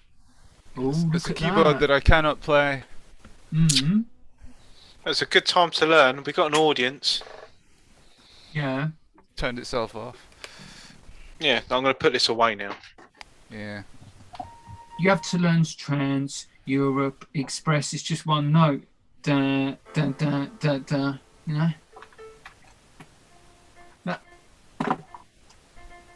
Way A. Yeah, that bit sounded like a bit of a square wave. Like, I'll leave that there. look at this. These are up forever. Diese App ist fantastisch. Yes, that's fantastic. Well, that is a very interesting picture, that, isn't it? That is good. So, It's- They get more disturbing by the week, and that is very strange. VBAT. I don't know what to... That's really... If somebody in 100 years look back on that, they might either say, that person took too many drugs, or they were seriously mentally disturbed. Did people really look like that in the old days? Those teletext artists were... So yeah, almost had a issues. goatee for a set there. Had He almost had a issues. goatee. Yeah. Like that. We've got some stars. I don't know. I might just fill in my planet here because... I'll say it looked. Oh, I can see it looked like Saturn now. I get it now. yeah. The ring. You had the ring around Saturn. That's it. That's the FQ. one. That's a bit rude, isn't it? Well, no, I don't know why. It was That's a you bit- talking about that shop and those alarms. That's a bit I can't, Freudian, wasn't it? I can't A bit get it out of my Freudian. head now. Can't get it out of my head. You got, Thank you you. got you got Bob doing the old pan-European flicking the bird to everyone. The V bird. Bob the Skeleton. Bob the Skell Bob. Skelly Bob a Skell. Bob a Skell. Was that a character in Bubble Bobble, wasn't it? Bob a Skell. Yeah. Yeah. The one that come after you. In the 8-bit version, he was called Baron von Blubber in the European version, but he was Bob a Skell in the end credits. Oh right. Do do do do do do, and he used to turn up and go after you. Okay. I do, yeah. That Bubble Bobble's brilliant. Loved it. Frightening as well, Bubble Bubble. Mm. In a sense. It was frightening the amount of 10p's I was tipping the bloody thing. Right. Screen 96 was a killer in the arcades. Oh, couldn't get past that. Which is what? Sorry.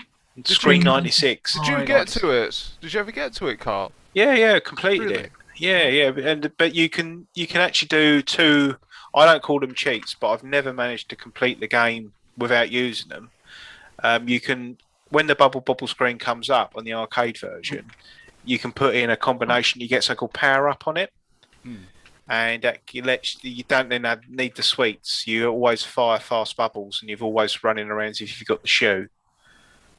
And then that way you do quite well, but you can only get the true ending if two players finish it. So if you complete it one person, it just gets well done, congratulations, but this isn't the true ending. Right. Yeah. I never came across it at the arcades. Funny that. Weird. Yeah, no, it was a really loud machine. It used to be track and field, and they changed the jammer board in it. So you where you had the buttons like that to jump, they turned into left and right, and then you had the jump button, which was fire, and then the one player button they mapped over to be jump. So we all us in the JWIC Massive were using the bubble machine like that, and it worked really well. And when we got another version, another arcade where they used the joystick, it didn't work as well because it was only going left and right on the joystick anyway. But yeah, you bang in the sort of like it used to be left bubble, right bubble, left jump, right jump, player one. And then you'd get power up, come up in the corner, whack a 10p in then and play it. Then you'd get the enhanced mode on it. Right. And there was another one as well to get original game. An original game was you could lose as many lives as you like, but still get the treasure caves at certain levels. And then it gave you could jump 20 levels and go from level 50 to level 70. There's all sorts like that on there. Oh, It's okay. like it's great little world. I was wondering how they would do the ZX Spectrum port of that, because it's all about colour, that game, isn't it? Am I thinking of...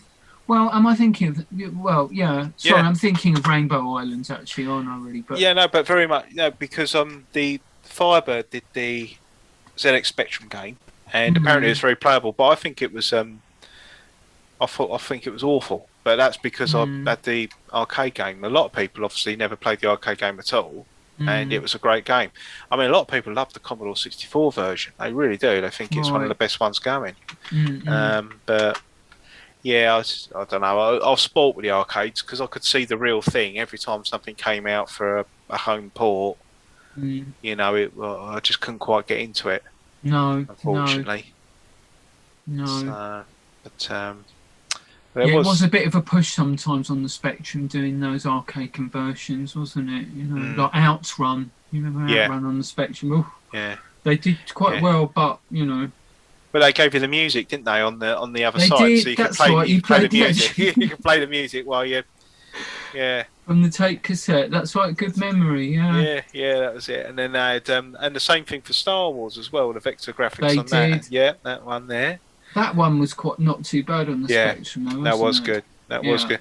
It's probably hardware-wise, they were probably very similar at the time because it was covering a game from 1983, wasn't it, in the arcade? So that was good. The Chase HQ was pretty damn good, though. That was really good. That was quite for its time, wasn't it? Yeah. Yeah. So that was a pretty damn good game. Yeah. But yeah, arcade games. I The mean, ports. It's yeah. all you could afford, though, weren't it? It was Yeah. all you could afford. That's it. My And- paper rounds, and then going down to Yeah. W.H. Smith and buying the game with the weekly paper round money. Mm, Yeah. yeah. For those that bought the originals, I do remember buying the originals. Yeah, I just used to Some? know the people that bought the originals, and then Right, yeah. and then just copy them over, high speed dubbing, Right, high okay. speed dubbing, just whack them through. Mm. I reckon That- the amount of C90 tapes that are wasted for like 5 minutes worth of Yeah, game. that was what one of my pictures was about recently. Did you see that NFT picture that I did with the R-tape loading error? I In didn't know. Teletext. No. Yeah, I did no. it yesterday. Oh, right, yeah. It's a Spectrum R-tape loading error. It Yeah. was in Teletext. Somebody noticed actually, and I called it NFT, but I don't know if anybody got it. But of course, it was all about copying. Yeah. And when the signal would get too bad and the lines would. I tell you what, the best colour lines were the ones when the tape Yeah, was corrupted. That's you had right. that blue yeah, it's and red. art. The blue. Yeah, Well, this yeah. it's blue and Yeah, red. The picture, yeah, and I yeah. called it NFT. So only one person Yeah. realised. They said, "Has the BBC Micro and the Spectrum gone to bed with one another when this?" So Yeah, I bet. somebody recognised it was a Teletext font, Yeah, not Spectrum. But Yeah. they're probably the only person in the world that did Well, so far. so far. So yeah, far. Yeah. But I must admit that my favourite thing about the Commodore 64 was the raster bars. You know, just going across. Right. Lovely. Okay. And they're yeah, my yeah. favourite.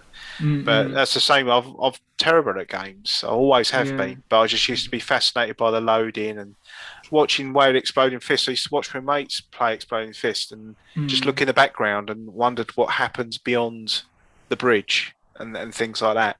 Yeah. You know, and yeah. then just go hypnotised by the music.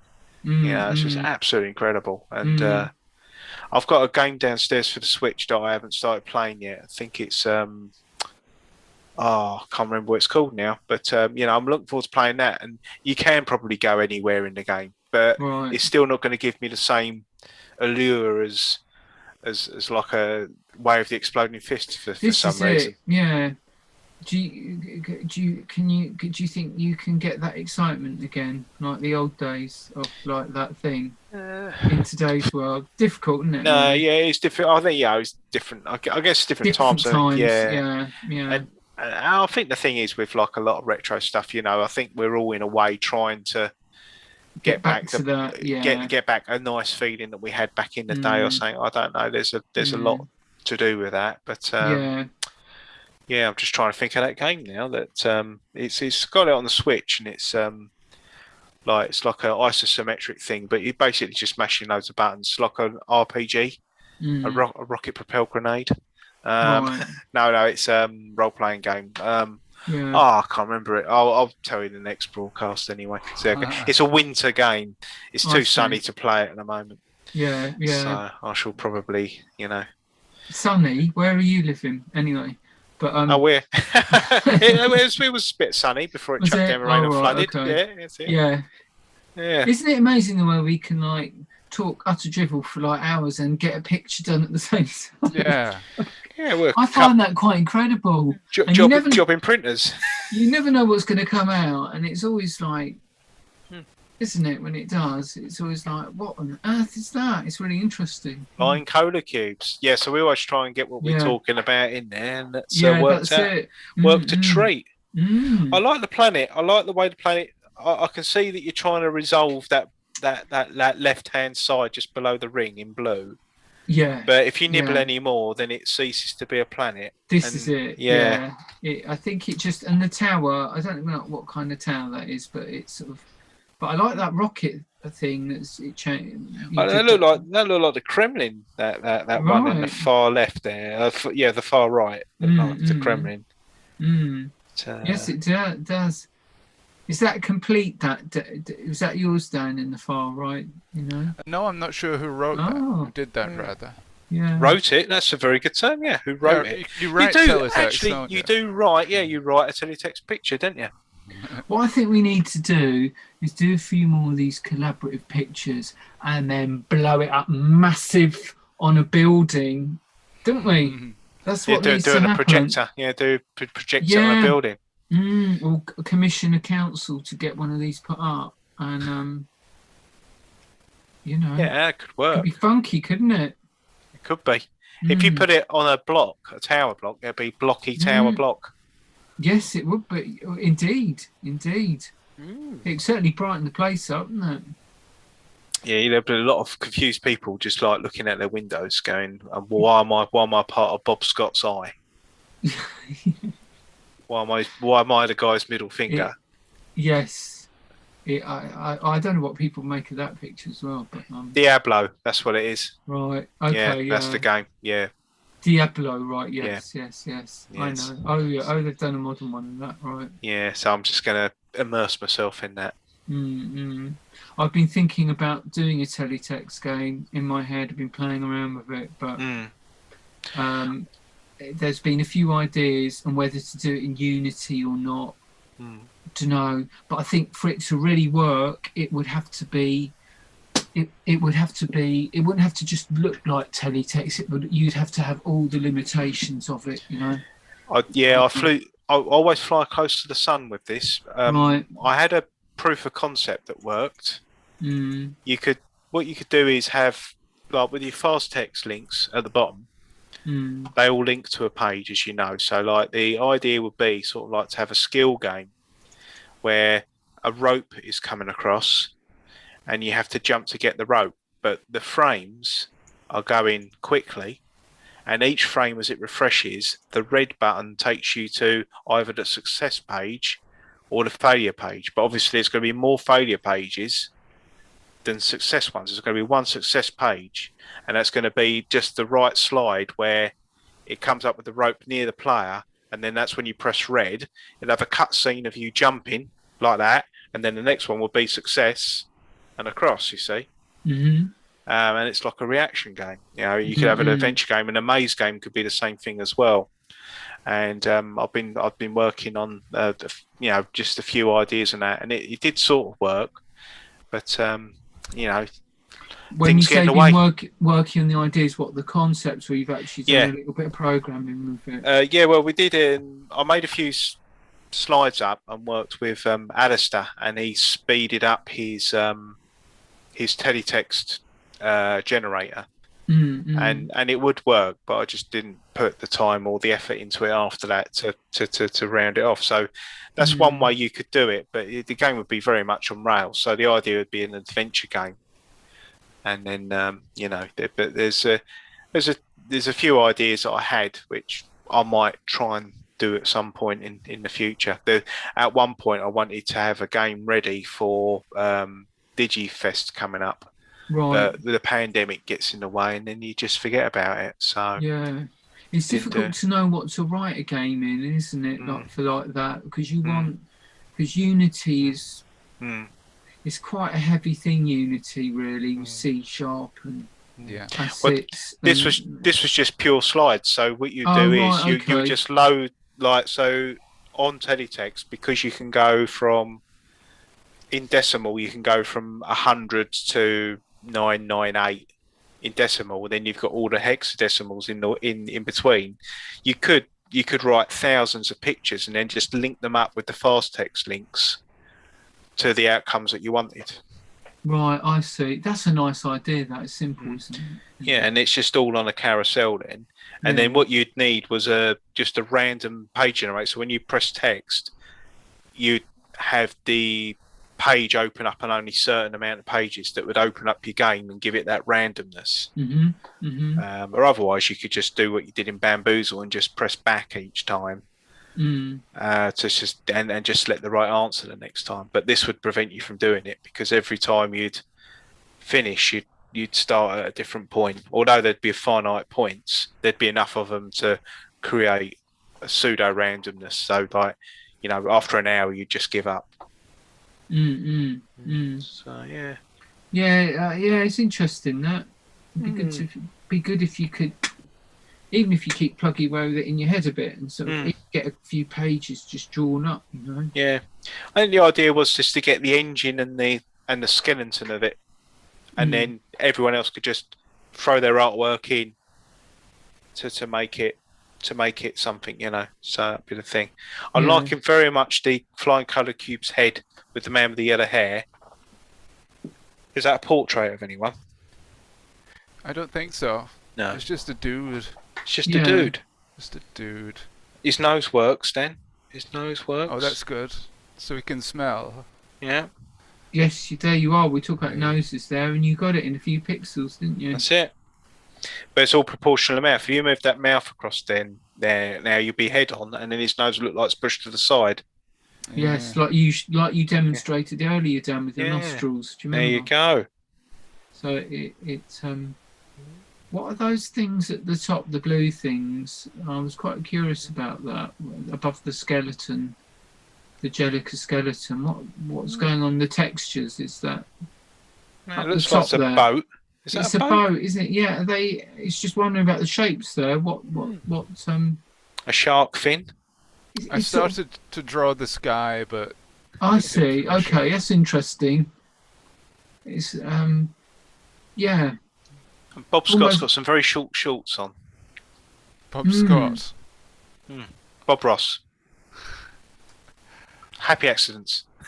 Yes. Yes, it's most strange when you get together and do one of these, what comes out, really. You never know, do you? That's what's so great about it. Yogurt sagged Bob. Bob Yeah. Daskell. Yeah. So he's holding up some bridges, I think, the skeleton. Right, okay. I can This- see it now. Yeah. This terrain is looking very nice, actually. It's got a Right. lot of lovely detail in there, Yeah, isn't it? yeah.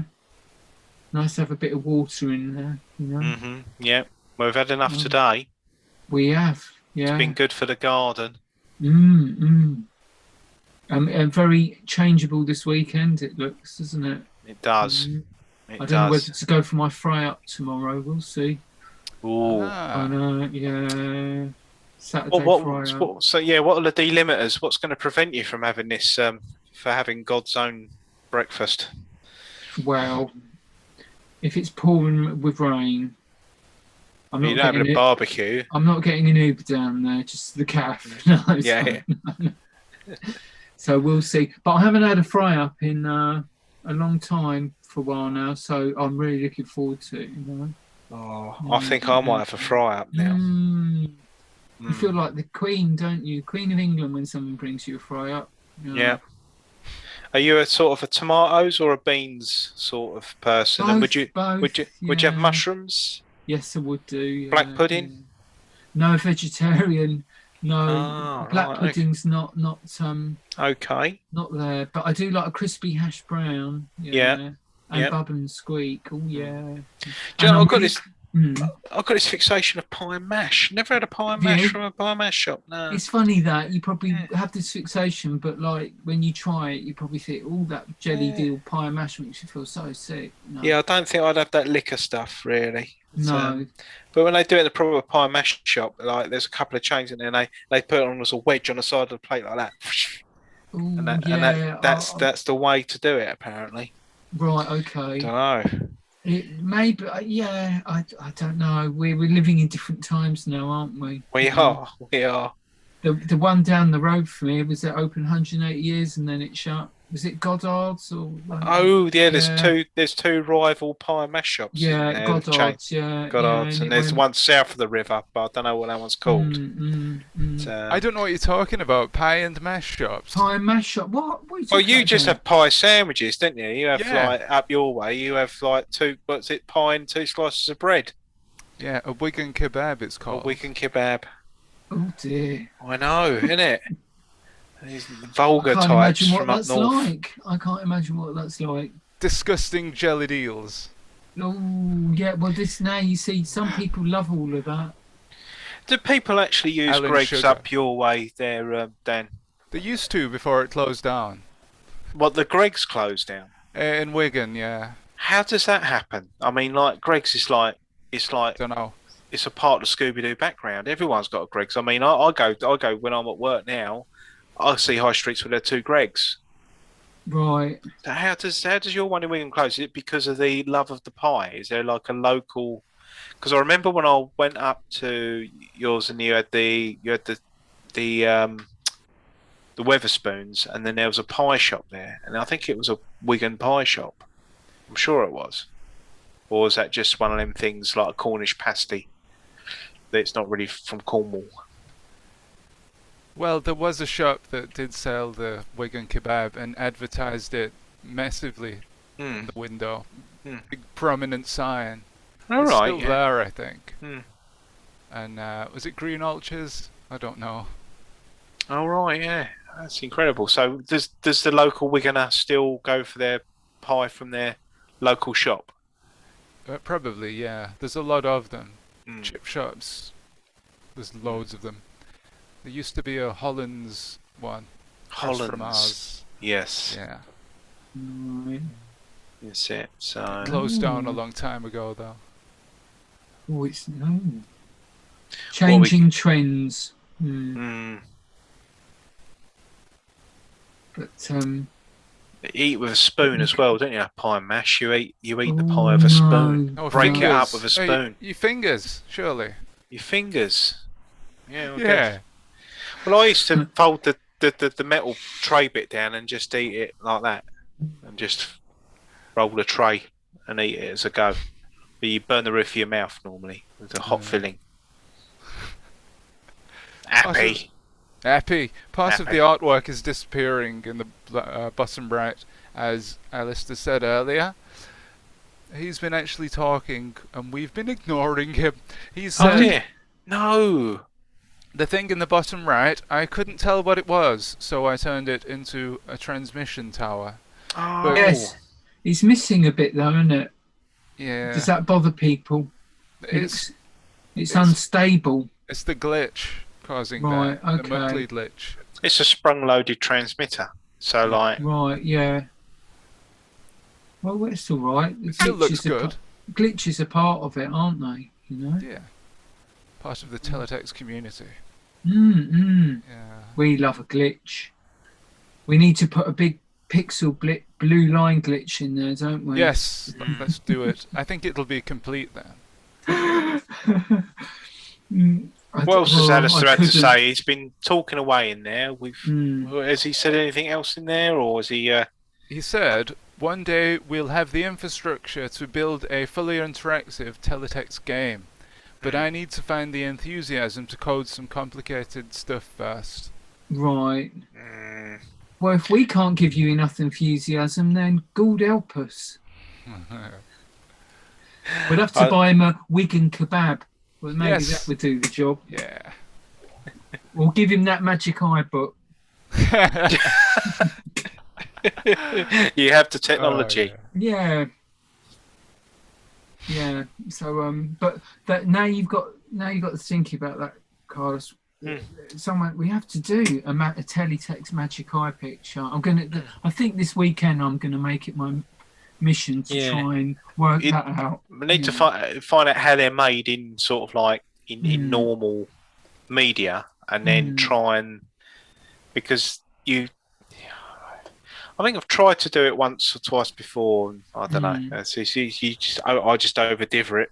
Can you do it with 78 by 72 pixels? Probably don't know. not. I think that's where probably have to sort of like compound image it. Maybe. Yeah. But don't you worry that you'll actually permanently damage your eyes when you try and look at those magic pictures? Because you really do have to like cross them, don't you? When you're looking at them. Yeah. Almost. You have to think through it. Think through it. I'm thinking through this one at the moment, and it's funny because the colours leap out, don't they? I'm just going cross-eyed now. They certainly do. Wow, it's quite stereoscopic. Yeah. So we might have to try that, but yeah, absolutely. Try anything. Try it once in teletext. Well, that's going on the t-shirt. I don't think I'll be having any one of those Wigan kebabs anytime soon, thanks, Dan. But not unless they do a non-meat option, surely. It's, Exactly. Oh, yeah. They must do the vegetarian Wigan pie. I don't think. Yeah. I went into. I trust that. I went into Greg's and I asked for a fake steak bake, and they Oh, never heard of yeah. that before. And they said, "What's that?" Then I said, "It's your vegetarian Yeah, the one." sausage. And yeah, it's delicious, really nice. Was I think it? Okay. I think they just put more effort into a vegetarian option. I think sometimes. So, Well, certainly at my workplace, the veggie food is the first one to go to meat eaters. Yeah. Yeah. No. But yeah, but I don't think I'll be. Yeah. Well, next time you're in there, Dan, ask them if they do vegetarian vegan kebab, will you? Absolutely. You never know. Of course. And we'll send one to Alistair for some enthusiasm. Yeah. But isn't it amazing with the colours of teletext? Whatever you do, it just goes quick afterwards, doesn't it? They're lovely colours. So long as we don't put orange or that muddy colour he came up with. Yeah. Clug. Yeah, whatever it was called. Yeah. Yeah. Clut, yeah. Clut, yeah. You went zint again there, Dan, on your headphones. It's a lovely noise. It sounds like you're jumping in a Commodore 64 game. There. That's it. Yeah, Stacker you sounded like then.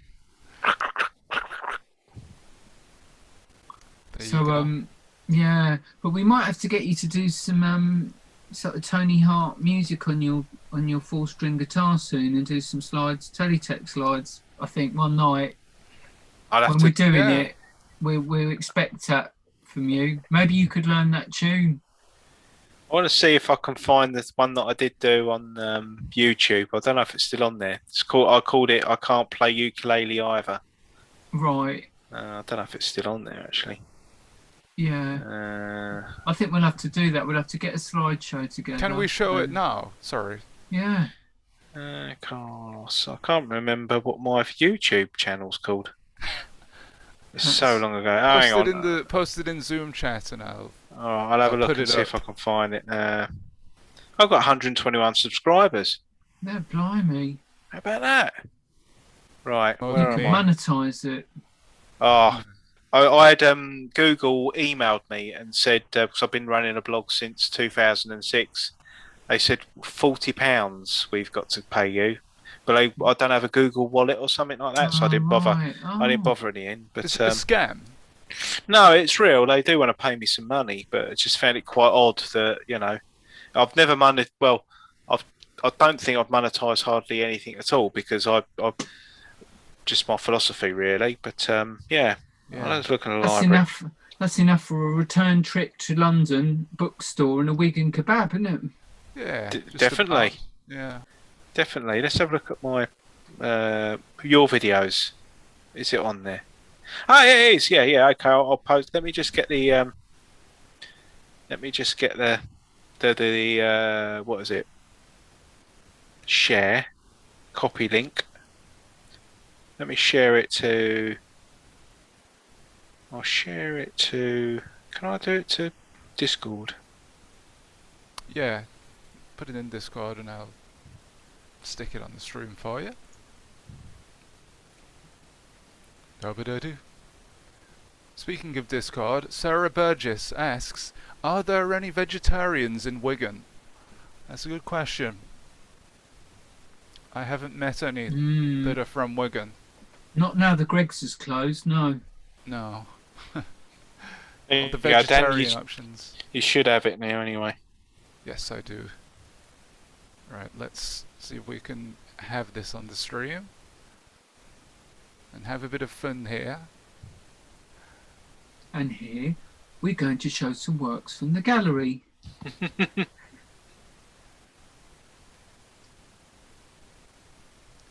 Do-do-do.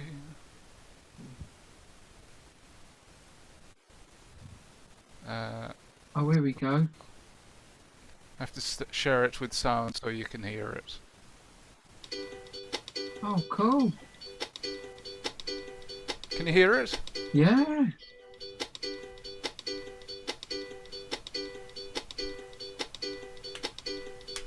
I like that.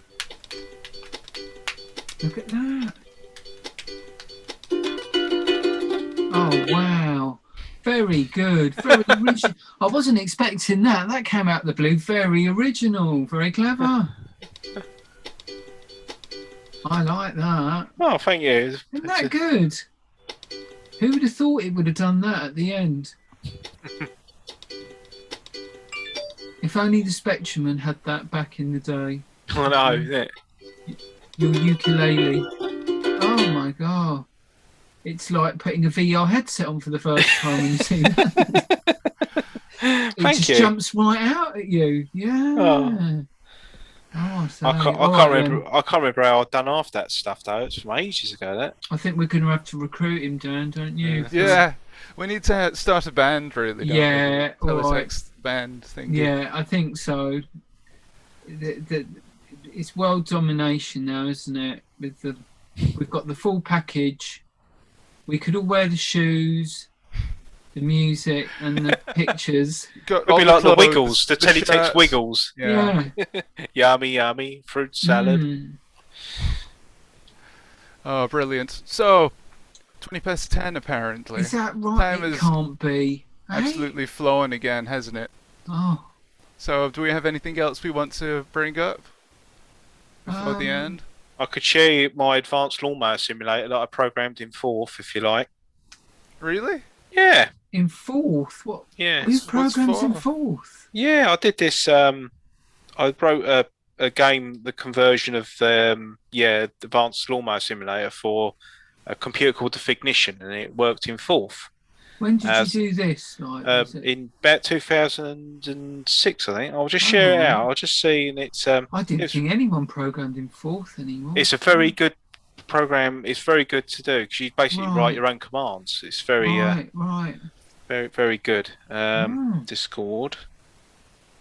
What's it? Direct message. Poor old Dan's getting all these direct messages.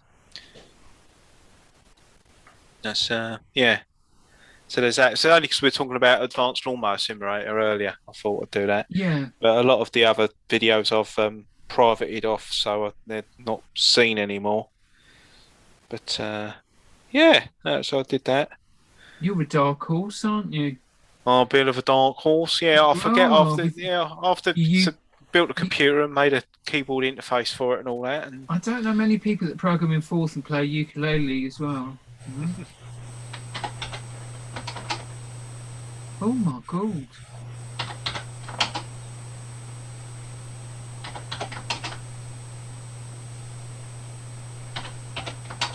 That looks like one of those 70s movies, doesn't it? Like Colossus the Falling projects or something. Yeah.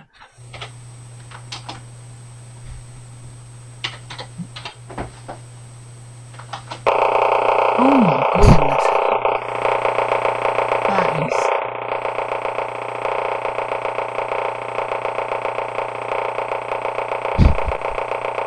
Look at that.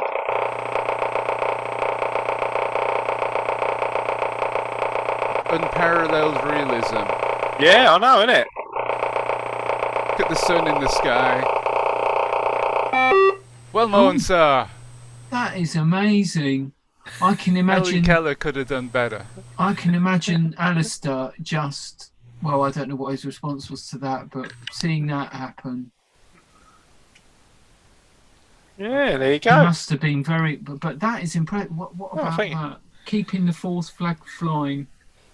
Yeah, and so I did a few bits. Did Blitz as well, Right. but that's all on. Yeah, 8 years ago. Bloody hell. Is it? And the Has sound, time flown? doesn't the sound like a lawnmower as well? It's amazing. Yeah, I know. Yeah, it was quite good. We the guy that developed the Fignition figured out a way of getting sound on it, and it was hacking the. I think you put a diode across the video output, and that was the way that we managed to get noise on it. Really? Yeah. Wow. Yeah. That's quite far out, man. I'm impressed though. I'm impressed, isn't it? I've never seen something like that before. It's like, yeah.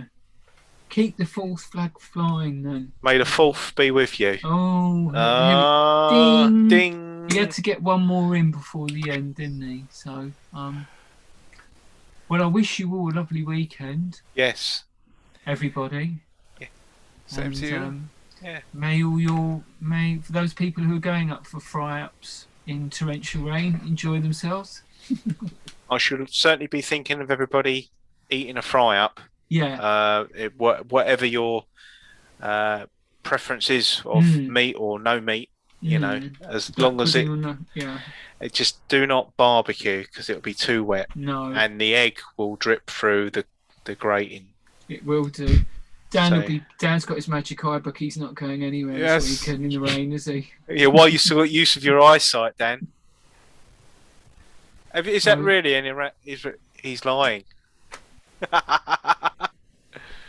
Yes. So remind me to try one of these 3D magic eye pictures. All right, I will give it a go. I'll buy you the book. I'll buy you the book and send it to you. There's an offer. There is an offer. You're gonna sign it, Dan? I might end up with cross eyes by the end of it, but maybe we could put a magic eye button into Telepaint. Do you think he'll get really annoyed at me asking him? I think that will be one of the most annoying requests to date. Can you just 3D, a VR section and a magic eye section into Telepaint, please? But now you said it, it's got to be done, isn't it? So, and I will do these videos for everybody. Yeah, promise. Cross my heart. Right. Brilliant. Okay. All right then. Right. All right then. So my light is about to die. Yeah. Oh, poor light. 45 minutes. Remember. Oh, right. You've got one of those as well. Is it one of these things? Yeah. Something like that. You charge up on your own. Yeah. Yeah, it's not connected to anything. No, mine's the the portable, same. portable light thingy. Yeah. I've got one to get for Christmas. I've got one that plugs in a wall. Is that like? Right. Wow. Not the thing Oh, that's anyway. old hat. That is old hat. Oh, I've actually just got it pointing out the window at the moment. It's just too bright. is it? It just ruined the balance completely. So. Trust you to have something like well sophisticated. Ooh. You know. Yeah. With your alarm systems and With your the lights. Teletext systems. My borrowed stuff. Commodore. Yes. All very right, much guys. so. Yeah, all right. Yeah, Well, excellent. take care, and it's been nice talking to you tonight, all right? That's Yep, as nice, always. nice to meet you, Pixel. And yeah, Likewise. excellent. And we'll see you soon with your ukulele, all right? Yes. Well, I shall try and practice an extra chord. If you could. Please. How about a B7 for next week, all right? Yeah. B7. I shall grow an extra finger to try and get it round. But yeah, brilliant. Lovely. All right, cool. All right. Lovely. All See you right. later, Love everyone. them. Sayonara. Take care. Everybody. Keep it blocky. Sayonara.